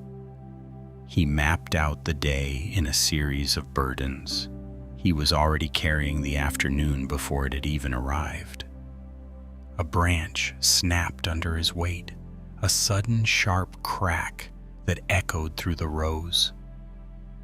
Daniel steadified himself, his heart hammering against his ribs. For a second, the silence that followed was absolute. In that silence, he felt the crushing pressure of his own usefulness. If he stopped, if he failed to maintain the rhythm, what would be left? If the orchard fell into disrepair, if the fruit rotted on the ground, would he still have a place in the world? The thought was a coldness deeper than the dawn. Then he heard the sound of footsteps. Not the heavy, rhythmic tread of a worker, but something lighter, more casual. He looked down from the third rung. Through the shifting mist, he saw Sam. Sam was his brother, but they were shaped differently by the world. Where Daniel was the anchor, Sam was the wind. Sam moved through the orchard as if he were a part of the air itself, never burdened by the need to prove his worth to the soil. Sam was carrying a small tray, a simple wooden thing, with 2 steaming mugs of tea. He wasn't wearing heavy work gear, just a flannel shirt and jeans, his hands empty of tools, his face relaxed. "You're up early," Sam said, his voice low, not breaking the sanctity of the morning. He didn't wait for an invitation. He simply walked to the base of the ladder and set the tray on a flat stone near the orchard path. Daniel didn't respond immediately. He was still caught in the momentum of the work, his fingers still curled around a bruised gala apple. He felt a strange, reflexive tension, a need to climb down, to wipe his hands, to show Sam that he was, in fact, working. He felt the urge to justify his presence in the light by the volume of the basket at his feet. "The frost was heavy last night," Daniel said, his voice gravelly from disuse. "The trees need the picking done before the sun softens the skins." "The trees will be here regardless, Dan," Sam replied. He leaned against the trunk of a nearby tree, watching a slow trickle of moisture run down a piece of bark. He wasn't looking at the work. He was just looking at the morning. "There's a lot to do," Daniel muttered. He began to descend, the ladder creaking. He felt a strange irritability, a resentment of the stillness Sam brought with him. It felt like a challenge to his very foundation. He reached the ground and wiped his hands on his trousers, leaving dark streaks of juice and dirt. He stood before Sam, his body braced, his eyes scanning the horizon as if looking for the next task. "I can't stop now. If I stop, the wagon boards won't be ready for the haul." Sam didn't move. He didn't push. He didn't offer a motivational word about the importance of rest. He simply gestured to the tea. "The tea is getting cold, and the apples aren't going anywhere." Daniel looked at the tea. He looked at the basket of bruised fruit. He felt the heavy, familiar pull of the next thing. But there was something in Sam's stillness that acted like a weight on Daniel's own momentum. It wasn't a command. It was an invitation to inhabit the same space. Reluctantly, Daniel sat on the stone beside his brother. The steam from the mugs rose in thin, swirling ribbons, catching the first pale light of the sun. The tea was bitter, with the sharp edge of bergamot and the warmth of honey. As the warmth spread through his chest, Daniel felt the tension in his shoulders begin to fragment. He sat there, his hands still stained with the juice of the apples, his fingernails rimmed with earth. "I saw the North Grove," Sam said quietly, staring out at the mist. "The windfall is heavy there. You'll be busy." "I know," Daniel said. "I'll get to it after the wagon is cleared." "You're always getting to it, Dan," Sam said. There was no judgment in his tone, only a simple observation like noting the change in the wind. "You move through the day like you're trying to outrun the sunset." Daniel looked down at his hands. They were calloused, the skin thick and unyielding. He thought of the logs in the mud, the years of climbing ladders, the endless, repetitive cycle of picking, hauling, and mending. He thought of the way he had built his entire identity out of the things he had carried. "If I don't move, the work piles up," Daniel said, his voice barely a whisper. "If the work piles up, the orchard fails. If the orchard fails, the orchard will endure." Sam interrupted gently. "The trees have survived much worse than a late harvest. They know how to sleep. They know how to wait for the spring." A long silence stretched between them. It wasn't an uncomfortable silence, but it was a heavy one, filled with the things Daniel had never learned how to say. He wanted to say that he didn't know how to be anything other than the man who does the work. He wanted to say that the stillness felt like a void, a terrifying emptiness where his purpose used to be. A small bird, a robin, landed on a low-hanging branch of the tree above them. It chirped once, a bright, piercing sound in the gray light, and then began to preen its feathers. Daniel watched the bird. It wasn't searching for anything. It wasn't preparing for a task. It was simply existing in the moment of its own hunger and its own warmth. "You don't have to earn the tea, Dan," Sam said, his voice so low it was almost lost to the rustle of the leaves. "You don't have to earn the morning. You're just here, and that's enough." Daniel felt a sudden, sharp ache in his throat. It was a physical sensation, a constriction that made it hard to swallow. He looked at the basket of bruised apples, the imperfect, the fallen, the discarded.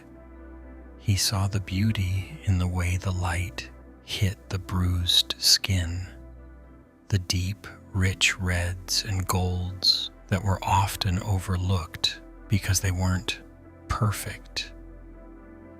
He thought of the years he had spent believing that his only value lay in his ability to endure the weight.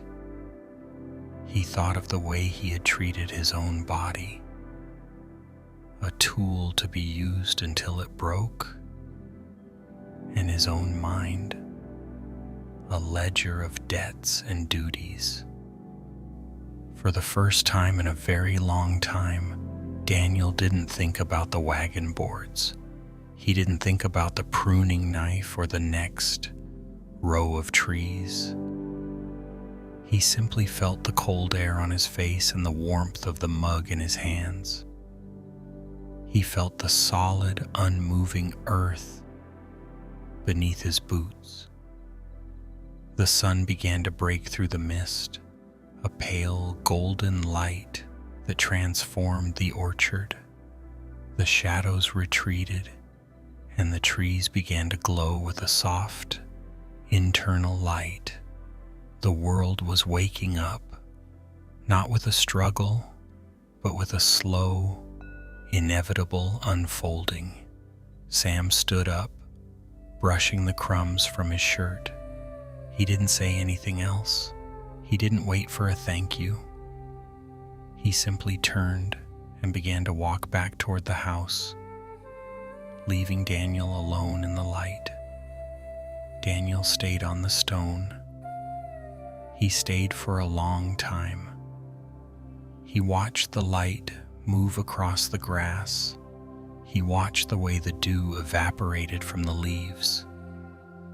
He stayed until the weight in his chest hadn't disappeared, but had changed. It was no longer a crushing pressure, but a settled, quiet presence. He looked at the ladder, leaning against the tree. He looked at the heavy basket of fruit. The work was still there. The tasks were still waiting. The orchard still required his hands and his strength. But as he slowly, painfully began to stand, he didn't feel the need to run toward them. He stood for a moment, breathing in the scent of the ripening fruit and the damp earth. He felt the strength in his legs and the ache in his back, and for the first time he didn't view them as costs to be paid. He viewed them as the reality of being alive.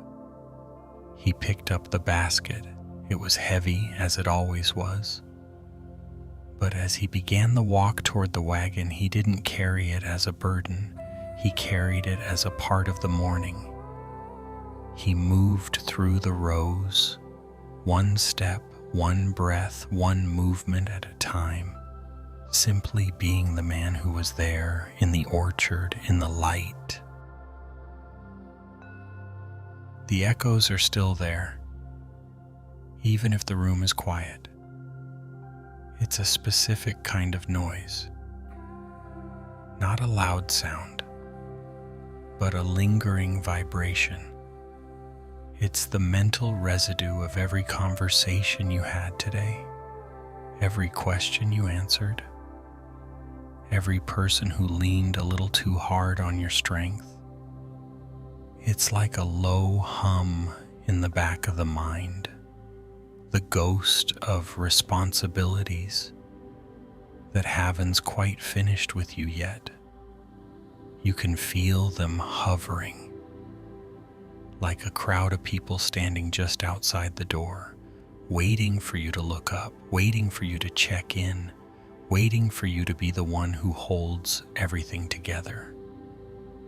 Even now in the stillness, part of you is still standing at that door. Part of you is still bracing, still keeping watch, still holding your breath, as if someone might suddenly need you to catch them.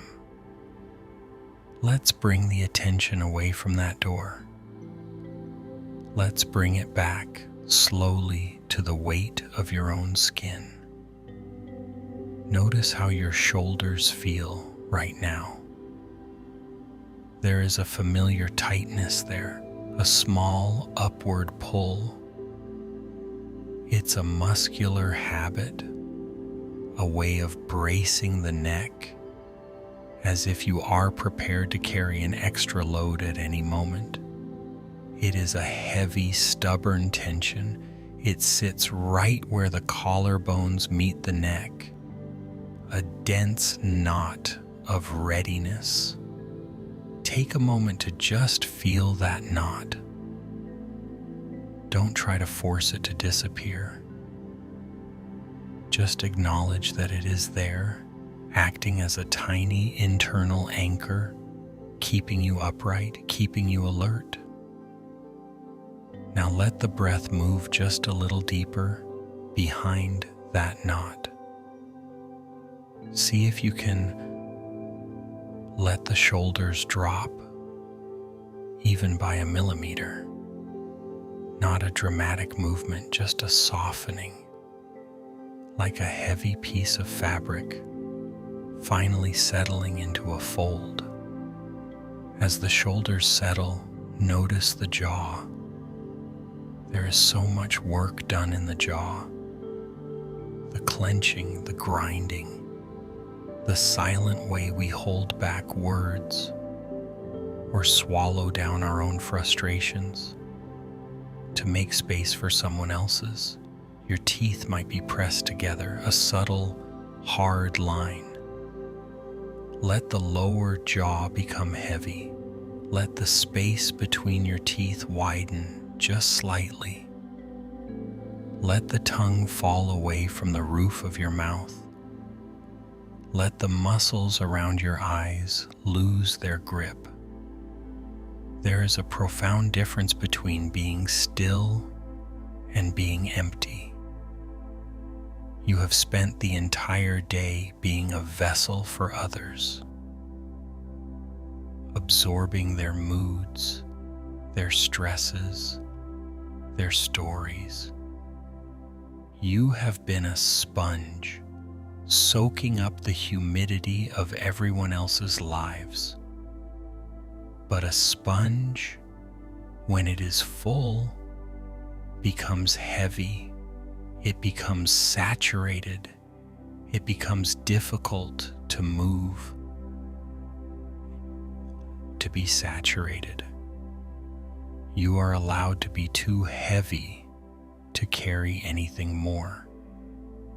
Think of the physical sensation of a heavy winter coat.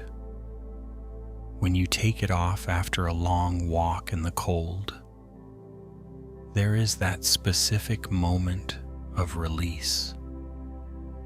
The weight leaves the shoulders. The arms feel lighter. The spine feels a sudden, quiet relief. Imagine that same sensation, but applied to your entire spirit.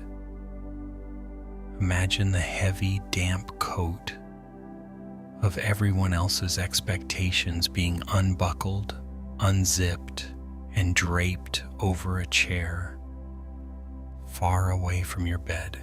You are unfastening the straps, one by one. The first strap is the need to be useful. The second is the need to be understood. The third is the need to be the strong one. Let them fall. Let the weight of those roles drop onto the floor beside the bed. The floor is solid. It can handle the weight. The floor is much stronger than you are, and it can hold those heavy, tangled things while you sleep. Feel the weight of your limbs now, not the weight of your responsibilities, but the literal physical weight of your bones and muscles. There is a deep gravitational pull happening right now. It is pulling your hips into the mattress. It is pulling your heels into the sheets. It is pulling your entire frame downward into the quiet, unmoving earth. There is a certain kind of exhaustion that is not just about sleep. It is a bone-deep tiredness that comes from the labor of empathy. It is the fatigue of the heart that has been working overtime. This kind of tiredness cannot be fixed by a simple nap. It requires a total surrender. It requires the recognition that for this period of time, you are not a helper, you are not a provider, you are not a listener. You are simply a biological presence, a body in a room, breathing in the dark. Notice the texture of the blankets against your skin, the coolness of the air on your face, and the warmth trapped beneath the covers. The contrast is grounding. It brings you back to the immediate, the tangible, the real. Everything else, the emails, the texts, the unspoken needs of your friends, the mounting lists of chores, all of that is intangible. It is mist. It is smoke. But this bed, this weight, this breath, this is real. This is the only thing that requires your attention right now. As your breathing slows, notice how the rhythm becomes more natural, less controlled. It is becoming less like a task and more like a tide. A slow, rhythmic ebb and flow. The edges of your body are beginning to blur. The distinction between where your skin ends and the air begins is softening. You are sinking deeper into the support of the mattress. You are becoming part of the stillness of the room. There is no need to hold yourself up anymore. The bed is doing the work of holding you. The muscles in your back, which have been working all day to maintain your posture, can finally let go. Let the spine curve naturally. Let the lower back settle. There is no one watching. There is no one to impress. With your composure, there is only the descent. The world outside is continuing its movement, but you are opting out. You are entering a space where nothing is required of you. You are entering a space where even your own thoughts are allowed to be heavy and slow. If a thought comes, a thought about tomorrow, or a thought about someone you need to call, do not fight it. Do not try to resolve it. Just see it as a heavy object passing through the room. Let it drift by unexamined. You don't need to pick it up. You don't need to carry it into the next hour. Just let it float into the shadows. The heaviness is becoming a comfort now. It is no longer a burden. It is a blanket. It is a dense, warm, protective layer. You are being tucked in by the very gravity that pulls at your limbs. Your hands are heavy. Your feet are heavy. Your head is heavy. Everything is settling. The noise is receding. The carrying is over. The work of being a person is done for the day. There is nothing left to do but inhabit this weight, to sink into this density, and to let the darkness be a place of profound, unburdened rest. Story 7: The Lamp in the Healer's Window. The rhythm of the stone against the stone was the only thing keeping the night at bay. Ruth sat at the low wooden table, her spine curved like a drying vine. The mortar and pestle were heavy in her hands, worn smooth by years of the same circular grinding motion. There was a specific sound to it, a deep, gritty thud that vibrated up through her wrists into her elbows and settled in the hinge of her shoulder. It was a sound of labor, a sound of breaking things down so they could become something else. Around her, the room smelled of the day's work. There was the sharp medicinal sting of eucalyptus, the sweet, dusty scent of dried lavender, and the earthy, heavy aroma of crushed valerian root. Bunches of herbs hung from the rafters, swaying almost imperceptibly in the draft from the window. They were turning brown, curling inward, shedding their potency into the air of the small cottage. Ruth wiped a bead of sweat from her forehead with the back of a hand that was stained a dull, herbal green. Her fingers felt stiff, the joints aching with a dull, throbbed heat.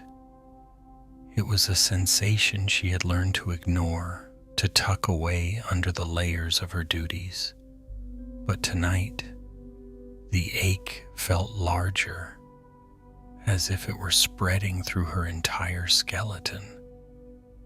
She looked toward the window. The lamp was still burning.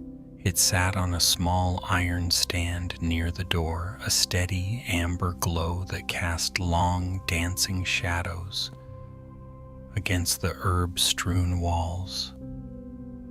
To anyone passing by on the dark lane, that light was a signal. It was a promise. It said, "The door is unlocked. The healer is awake.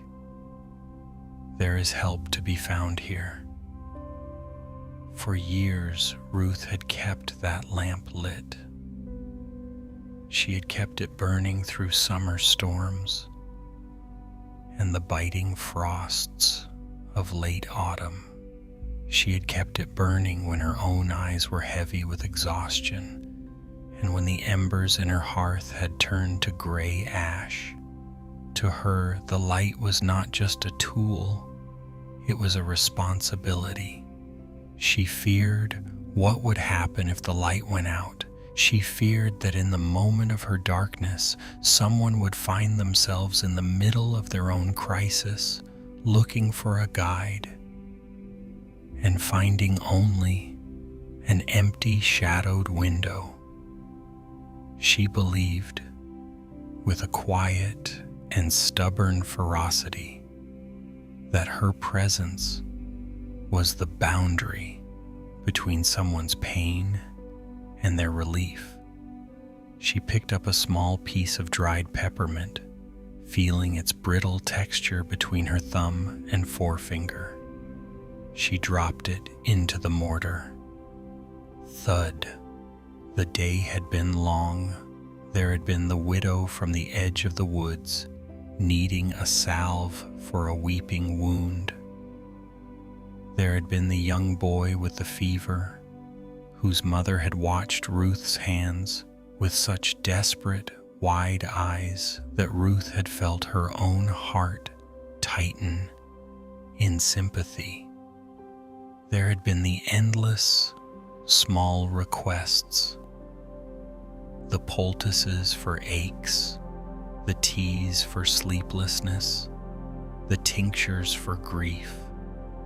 Each person had taken a little piece of her, not in a way that felt like theft, but in a way that felt like a slow, gradual evaporation. She was like the herbs hanging from her ceiling, drying out, becoming lighter, more brittle, losing the moisture that made her flexible. She tried to focus on the task at hand, grinding the peppermint into a fine powder, but her mind kept drifting to the fatigue. It was a physical weight, a heavy, damp cloth. A physical weight, a heavy, damp cloth, draped over her shoulders. It made her movements slow and deliberate, almost labored. Every time she reached for a jar or leaned forward to adjust the heat of the small stove, she felt the gravity of the room pulling at her, trying to coax her down into the floor. A sudden, sharp sound broke the silence. It wasn't a loud sound. It was the soft, hesitant scrape of a boot against the stone path outside, followed by the muffled, rhythmic tapping of a knuckle against the wooden door. Ruth froze. The pestle stayed midair. Her first instinct was a spike of tension, the familiar tightening knot in her solar plexus. Her heart rate quickened, a small, frantic drumming in her chest. Not yet, she thought. I am not finished. I am not ready to be seen like this. She looked at her hands. They were trembling just a little. She looked at the disarray of her table, the spilled powders, the half-finished infusions. She felt exposed, as if the person at the door could see the hollows beneath her eyes and the exhaustion etched into the very marrow of her bones. She took a breath, deep and slow, trying to steady the tremor. She smoothed her apron. She straightened her spine, though the effort sent a sharp protest through her lower back. She composed her face into the mask of the steady, capable healer. She stood, the floorboards creaking under her weight, and walked to the door. She unlocked the latch. The cool night air rushed in, smelling of damp earth and pine needles. Standing on the threshold was Thomas, a man from the village who lived near the old mill. He wasn't injured, and he wasn't in a state of panic.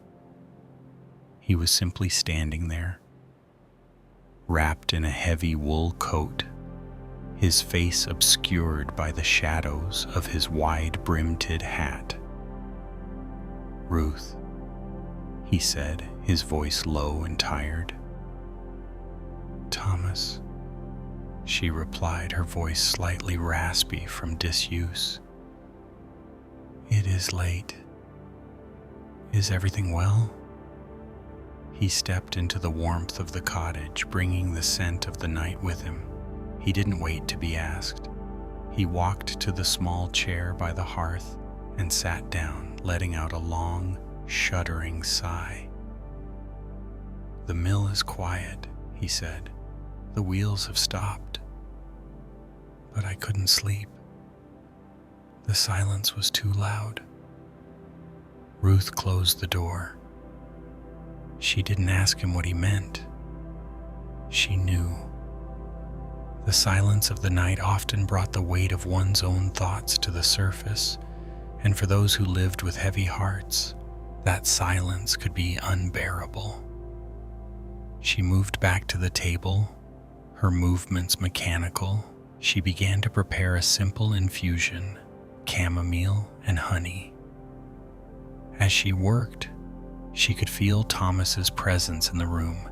He wasn't demanding anything. He wasn't asking for a cure or a miracle. He was just there. He was occupying the space she usually reserved for the needs of others. "You look tired, Ruth," he said quietly.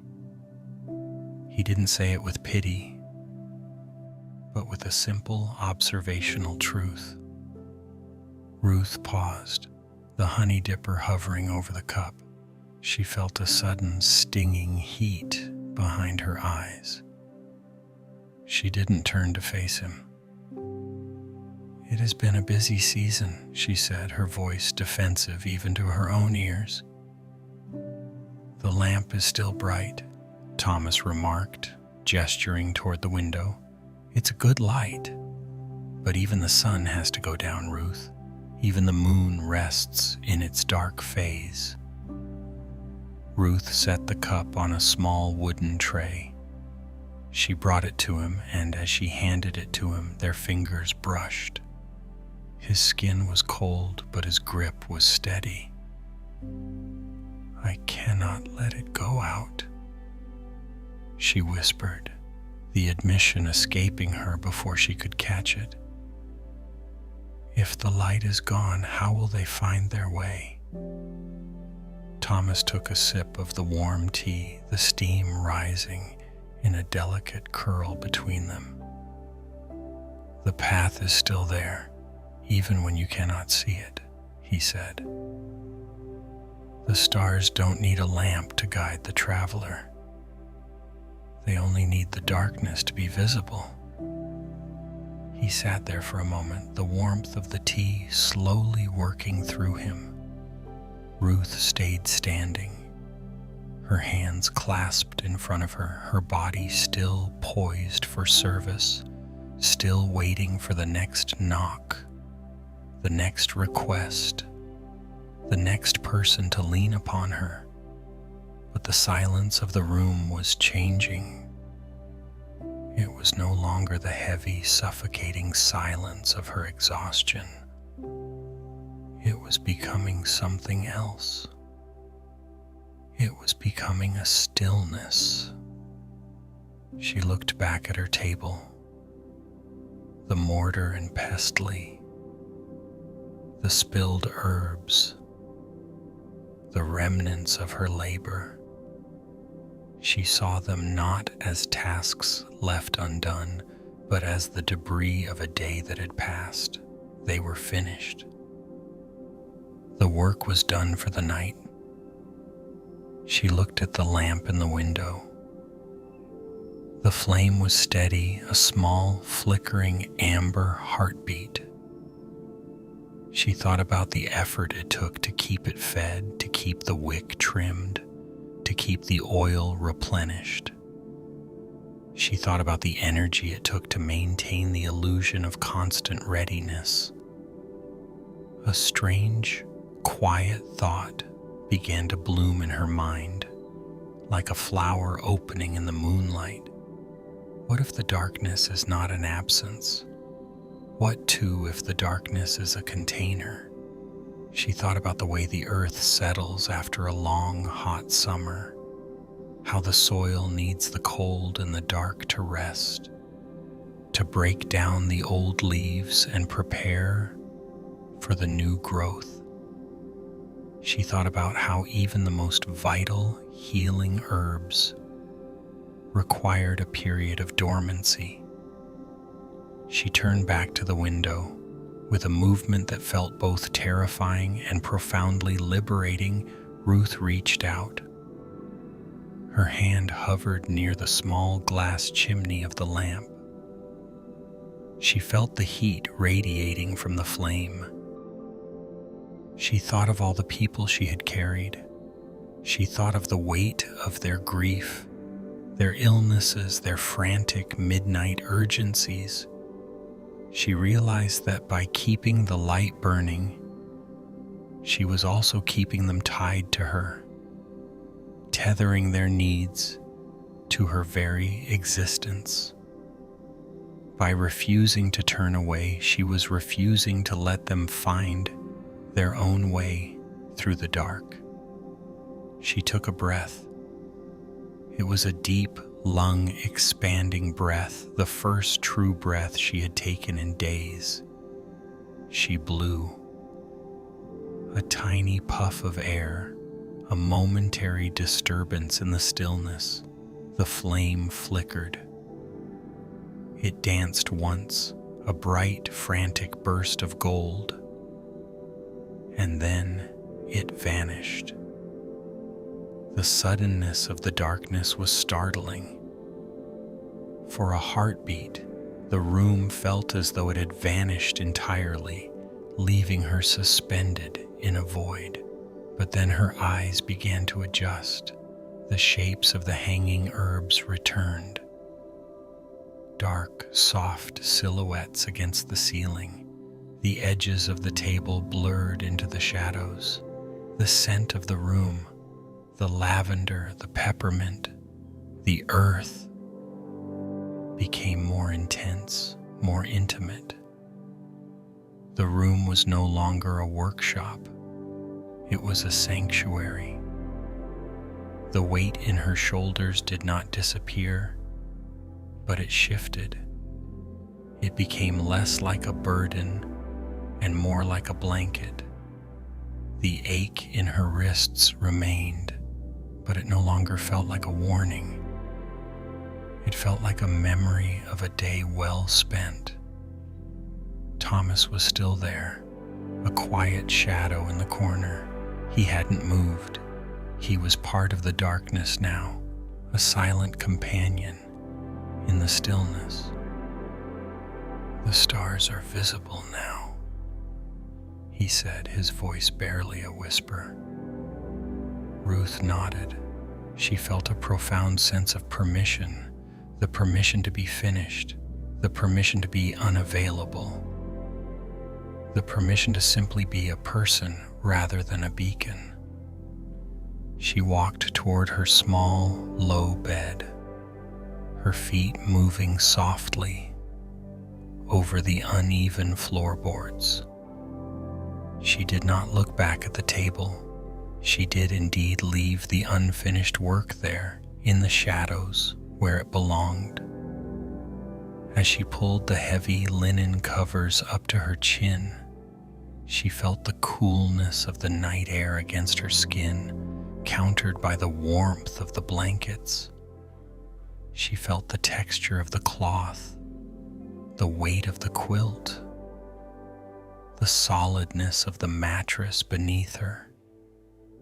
The world had shrunk. The vast, demanding world of needs and medicines and midnight knocks had retreated, leaving only the small, safe perimeter of her bed. She closed her eyes. In the darkness, there were no tasks. There was no lamp to tend. There was only the slow, rhythmic rise and fall of her own breathing, the scent of dried herbs, the soft sound of the wind in the eaves. For the first time in years, Ruth let herself imagine what morning might feel like if she woke before the knocking started. Not because the world had stopped needing medicine, but because another pair of hands had finally crossed her threshold and stayed. Thomas would answer the first knock if one came. The jars would still be there. The feverish child in the next village would still be alive or not alive by causes larger than her exhaustion. The thought was humbling. It softened her more than it frightened her. Healing, she understood now, was not the same as being perpetually available. Sometimes healing was the closed door, the dark window, the body allowed to return to itself. Ruth let her muscles go. She let her jaw loosen. She let the heavy, tired parts of herself sink deep into the mattress. And in that small room, with the lamp extinguished and another witness to her weariness at last beside her, she did not feel absent from her work. She felt restored enough to return to it another day. The lamp was dark. For one night, that darkness was its own medicine. Story 8. The Widow at the Hill Guesthouse. The wind does not just blow at the top of the hill, it resides there. It lives in the cracks of the floorboards, in the heavy weave of the sleeping mats, and in the very marrow of Helen's bones. Even when the windows are latched tight against the night, the wind finds a way to press against the glass. A soft, persistent reminder of everything that is passing by. Helen sat by the small stove, watching the steam rise from her tea. It was that hour before the dawn, the blue hour, when the world feels thin, as if the veil between what is here and what is gone has worn down to a single thread. The guest house was silent, but it was not an empty silence. It was a silence crowded with the weight of the people who had passed through her doors. She had lived on this hill for 20 years, since the fever took her husband and left her with nothing but this stone building and a deep instinctive need to keep the hearth warm for others. At first, she thought she was simply providing a bed and a meal. But over the years, the guest house had become something else. It had become a vessel. People came to the temple on the hill when they had nowhere else to go or when they had too much to carry. They came with their grief, wrapped in heavy wool coats. They came with their loneliness, tucked into the corners of their eyes. And Helen, with her quiet hands and her steady way of pouring tea, had a way of receiving them. She remembered the man from 3 weeks ago. He had arrived in the middle of a rainstorm, his shoulders slumped as if he were dragging an invisible anchor behind him. He hadn't spoken much, but as he sat on the edge of his mat staring at the floor, Helen felt a sudden, inexplicable heaviness in her own chest. It was a dull ache, a pressure behind her ribs that wasn't hers, yet she carried it. She had felt his loss as if it were a stone she had picked up from the path. Then there was the woman, the one with the silver hair and the trembling hands, who had sat by the window for 3 days straight, watching the mist roll through the pines. Every time Helen brought her a bowl of warm broth, she felt a piece of that woman's stillness settling into her own limbs, making her slow, making her heavy. As Helen moved through the room, she began the morning ritual of preparing the guest mats. She straightened the edges of the cotton sheets, smoothed out the wrinkles in the heavy blankets, and aligned the pillows. It was a task of precision, but lately it had felt like an act of gathering. Each folded blanket felt weighted with the residue of the night before. Each empty mat felt like a space where a sorrow had recently rested. She walked to the corner of the room where the laundry hung to dry. There were several heavy coats draped over the wooden rack. Coats left behind by travelers, or perhaps just coats that needed the warmth of the house to dry out the dampness of the mountain air. She reached for a thick, dark navy coat. As she lifted it, she felt the familiar pull. It wasn't just the weight of the damp wool. It was the phantom weight of the person who had worn it. She found herself thinking of the way the man had leaned against the door frame, the way his eyes had seemed to look through the walls. She began to fold the coat. She smoothed the sleeves, her fingers tracing the heavy fabric. She tried to focus on the texture, the way the wool felt slightly coarse under her skin, but her mind drifted back to the sensation of holding his grief. It was a strange, exhausting habit she had developed, this unintentional absorption. She didn't just witness their pain, she brought it home with her. She tucked it into the folds of her own life, like unwanted stones gathered in the pockets of her apron. By the time she reached the third coat, her shoulders felt tight, her neck was stiff.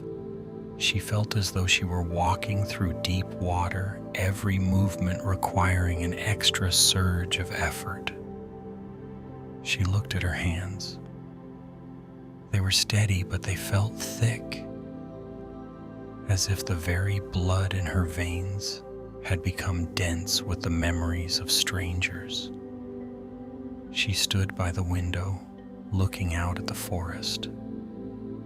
The pines were dark shapes against the gray morning.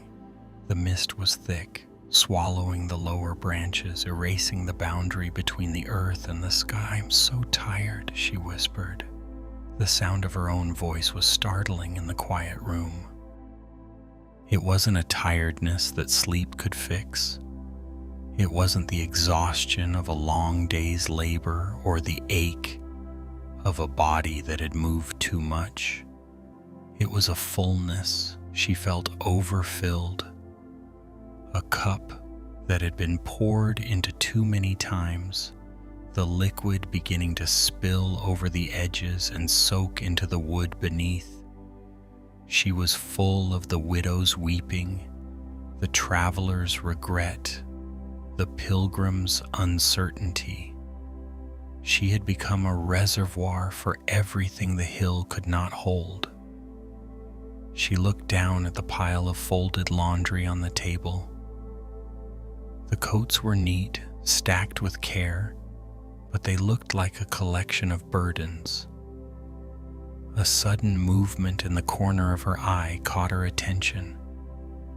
A small moth, pale and frantic, was fluttering near the lamp. It bumped against the glass shade, a tiny rhythmic thud. Thud. Thud. Thud. Helen watched it. The moth was not trying to carry anything. It was simply moving, driven by a simple, instinctive need to reach the light. It hit the glass, spun in the air, and tried again. It didn't hold on to the glass. It didn't try to claim the light. It was simply present in its struggle. She leaned her forehead against the cool glass of the window. The coldness of the pain seeped into her skin, a sharp, grounding sensation. She thought about the wind outside. The wind moved through the trees, through the gaps in the stones, through the very house itself. It touched the branches, bowed them, and then moved on. It didn't cling to the leaves. It didn't try to keep the shape of the forest. Within itself, it was a great, moving emptiness. She looked back at the heavy coats. She thought about what would happen if she stopped trying to hold the weight. What if she treated the guests' sorrows not as things to be gathered, but as things to be passed through? She picked up the navy coat again. She didn't grip it tightly this time. She let her fingers rest lightly on the wool. She focused on the sensation of the fabric, the way the dampness was evaporating, leaving the fibers light and crisp. She imagined the weight of the man's grief as something separate from her own breath. It was his. It had visited her, and it had been honored, but it did not belong to the house. It did not belong to the tea. It did not belong to her. She began to fold the next coat, a light tan jacket. This time she moved with a different rhythm. She smoothed the sleeve, and as she did, she imagined her hands as being like the wind. She was the space through which the story passed. She was the mat that received the body, but she was not the body itself. She thought of the tea steam she had watched earlier. The steam rose, twisting into beautiful, ephemeral shapes, dancing in the dim light of the stove, and then it simply vanished into the air. It didn't try to stay. It didn't leave a residue on the ceiling. It fulfilled its moment and then became part of the room's atmosphere. A deep, slow breath entered her lungs. It felt different. It felt less like a struggle against the heavy air and more like a simple expansion. The first light of dawn began to bleed through the mist, a pale, watery yellow. The temple bell, high up on the ridge, began its first low, resonant toll. Bong. The sound was deep, vibrating through the floorboards and into the soles of her feet. It wasn't a sound that demanded attention. It was a sound that settled the world into its place. Bong. With every strike of the bell, Helen felt a tiny loosening in her chest. She watched the shadows in the room shift and soften. She looked at the stack of folded clothes, the coats, the linens, the heavy blankets. They were just objects. They were just fabric and thread. They were tools for rest, not containers for pain. She realized that her compassion had been a clenched fist, trying to protect, trying to grasp, trying to keep the warmth from escaping. But true compassion, she realized, was an open hand. An open hand can hold a cup of tea, but it can also let the wind pass through the fingers without resistance. She walked to the stove and extinguished the small flame. The room grew dimmer, more peaceful. The scent of wood smoke lingered, a comforting, earthy smell. She went to the guest mats, the ones she had straightened earlier. She sat on the floor, her legs folded beneath her, and felt the solidness of the earth beneath the guest house. She was here, the hill was here, the wind was here. She closed her eyes. She didn't try to push away the memories of the guests. She didn't try to ignore the weight of the week. Instead, she simply opened the doors of her mind and let them drift through like the mist through the pines. She let the man with the anchor pass. She let the woman with the silver hair pass. She let the heavy, damp coats pass. She was no longer the vessel, she was the doorway. People would still come, they would still arrive with damp hems, swollen eyes, trembling hands, and stories too large for one journey. She would still heat water, she would still lay out blankets, but she no longer needed to drag their grief into her own bed in order to call that compassion. The morning air grew colder, but she did not shiver. She felt a grave, restful stillness, settle over her. Not the heaviness of sorrow, but the steadiness of a hill that has stood through many seasons and does not chase the clouds that cross it.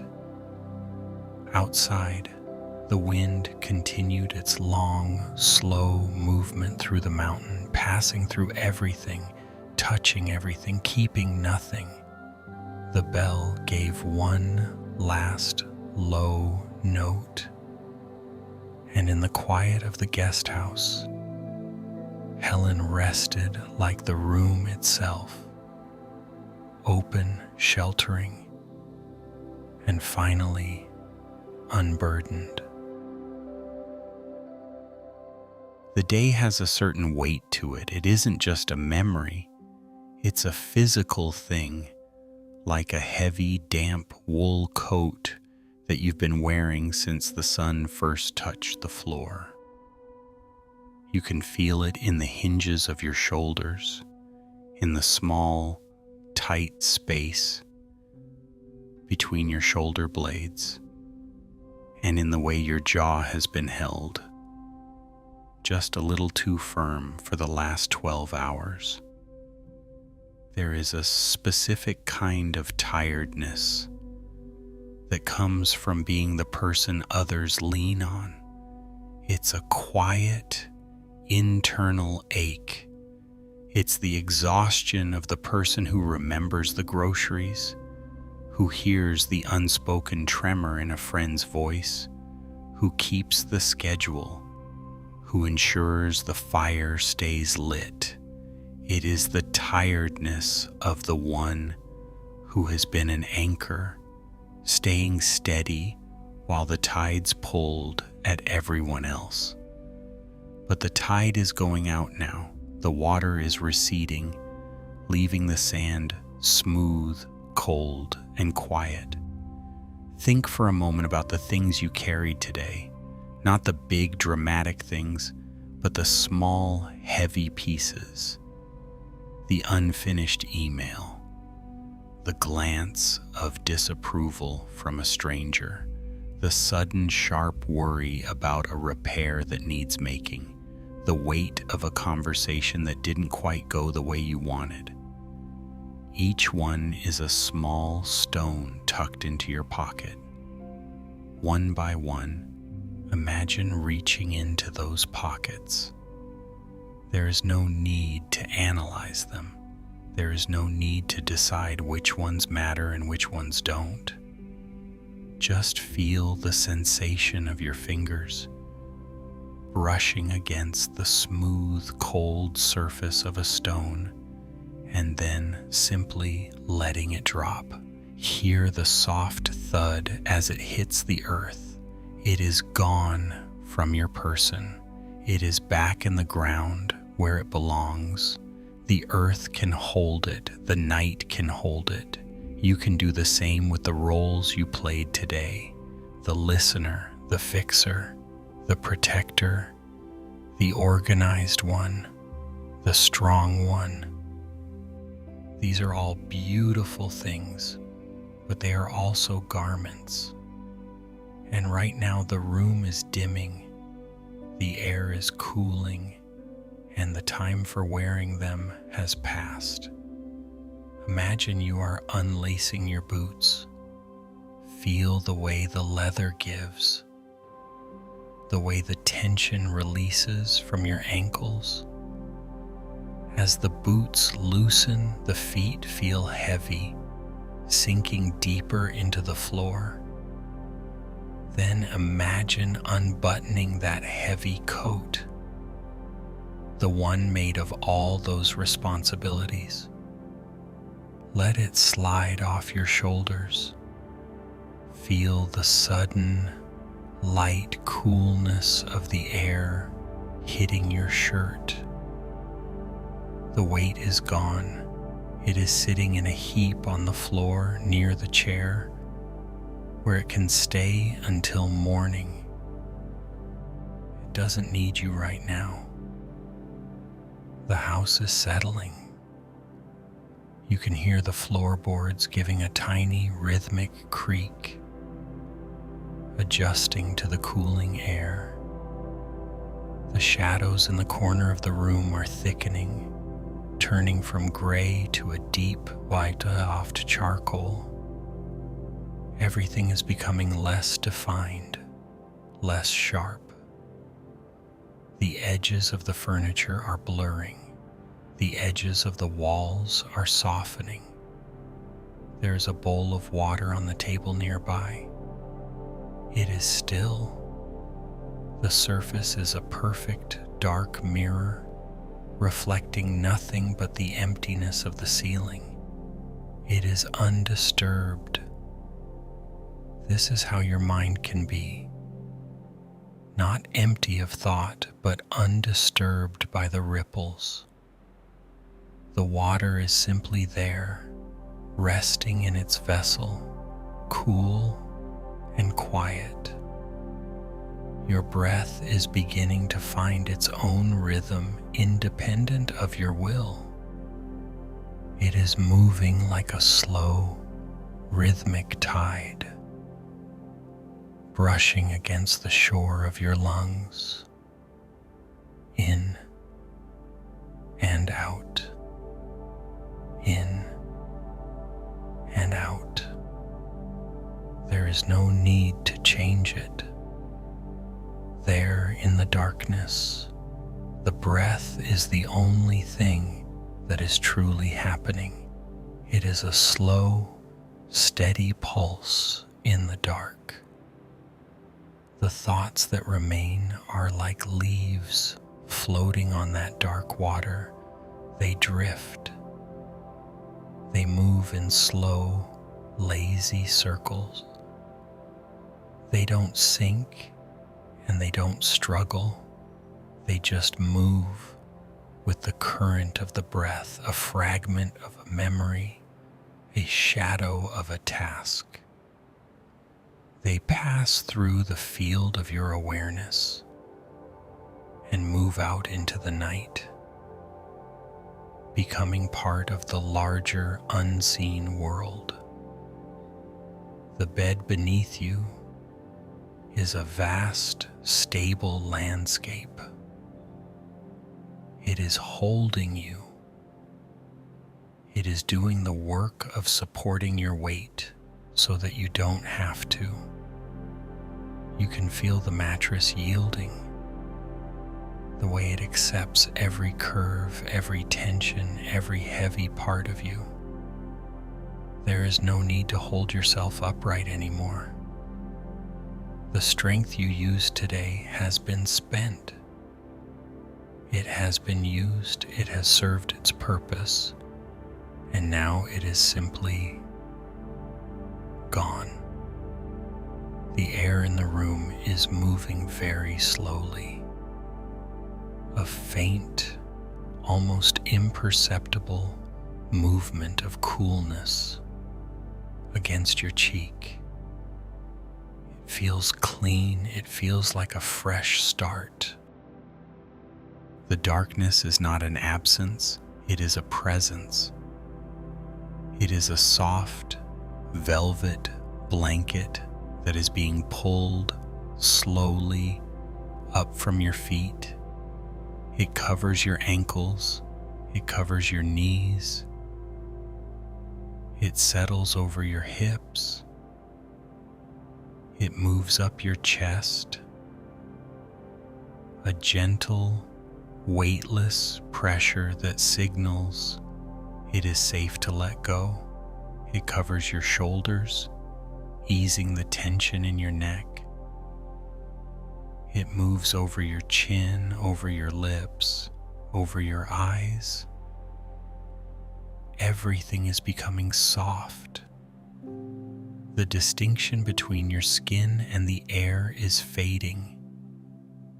The distinction between your body and the bed is dissolving. There is only this sensation of warmth, of heaviness, of profound, unmoving and stillness.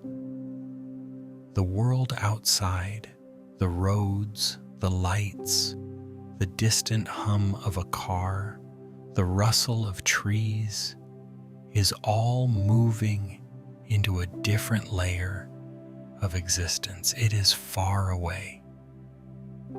It is part of another time. Your time is here in this small, dark, quiet space.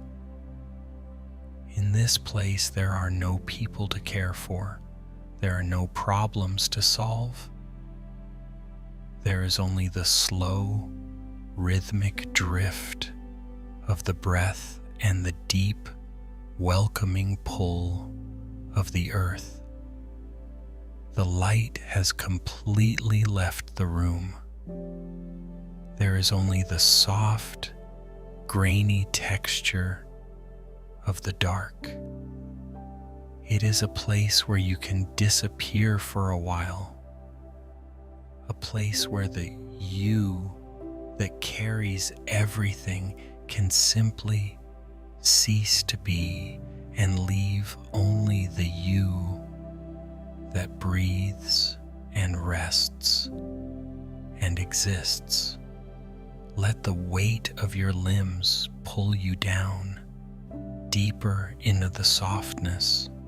Let the darkness wrap itself around your thoughts, smoothing them out like a hand smoothing out wrinkled linen. The night is deep, the night is wide, and you are safely, quietly held, falling, sinking, drifting into the quiet, into the rest.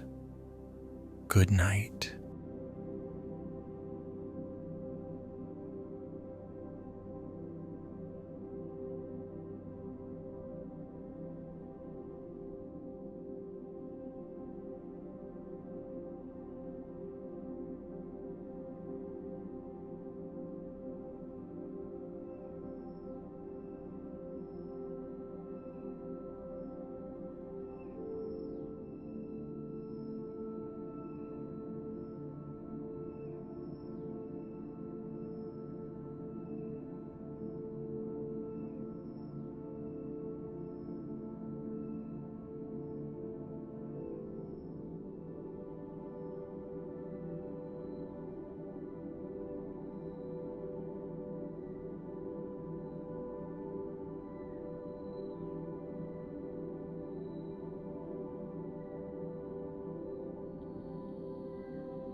you.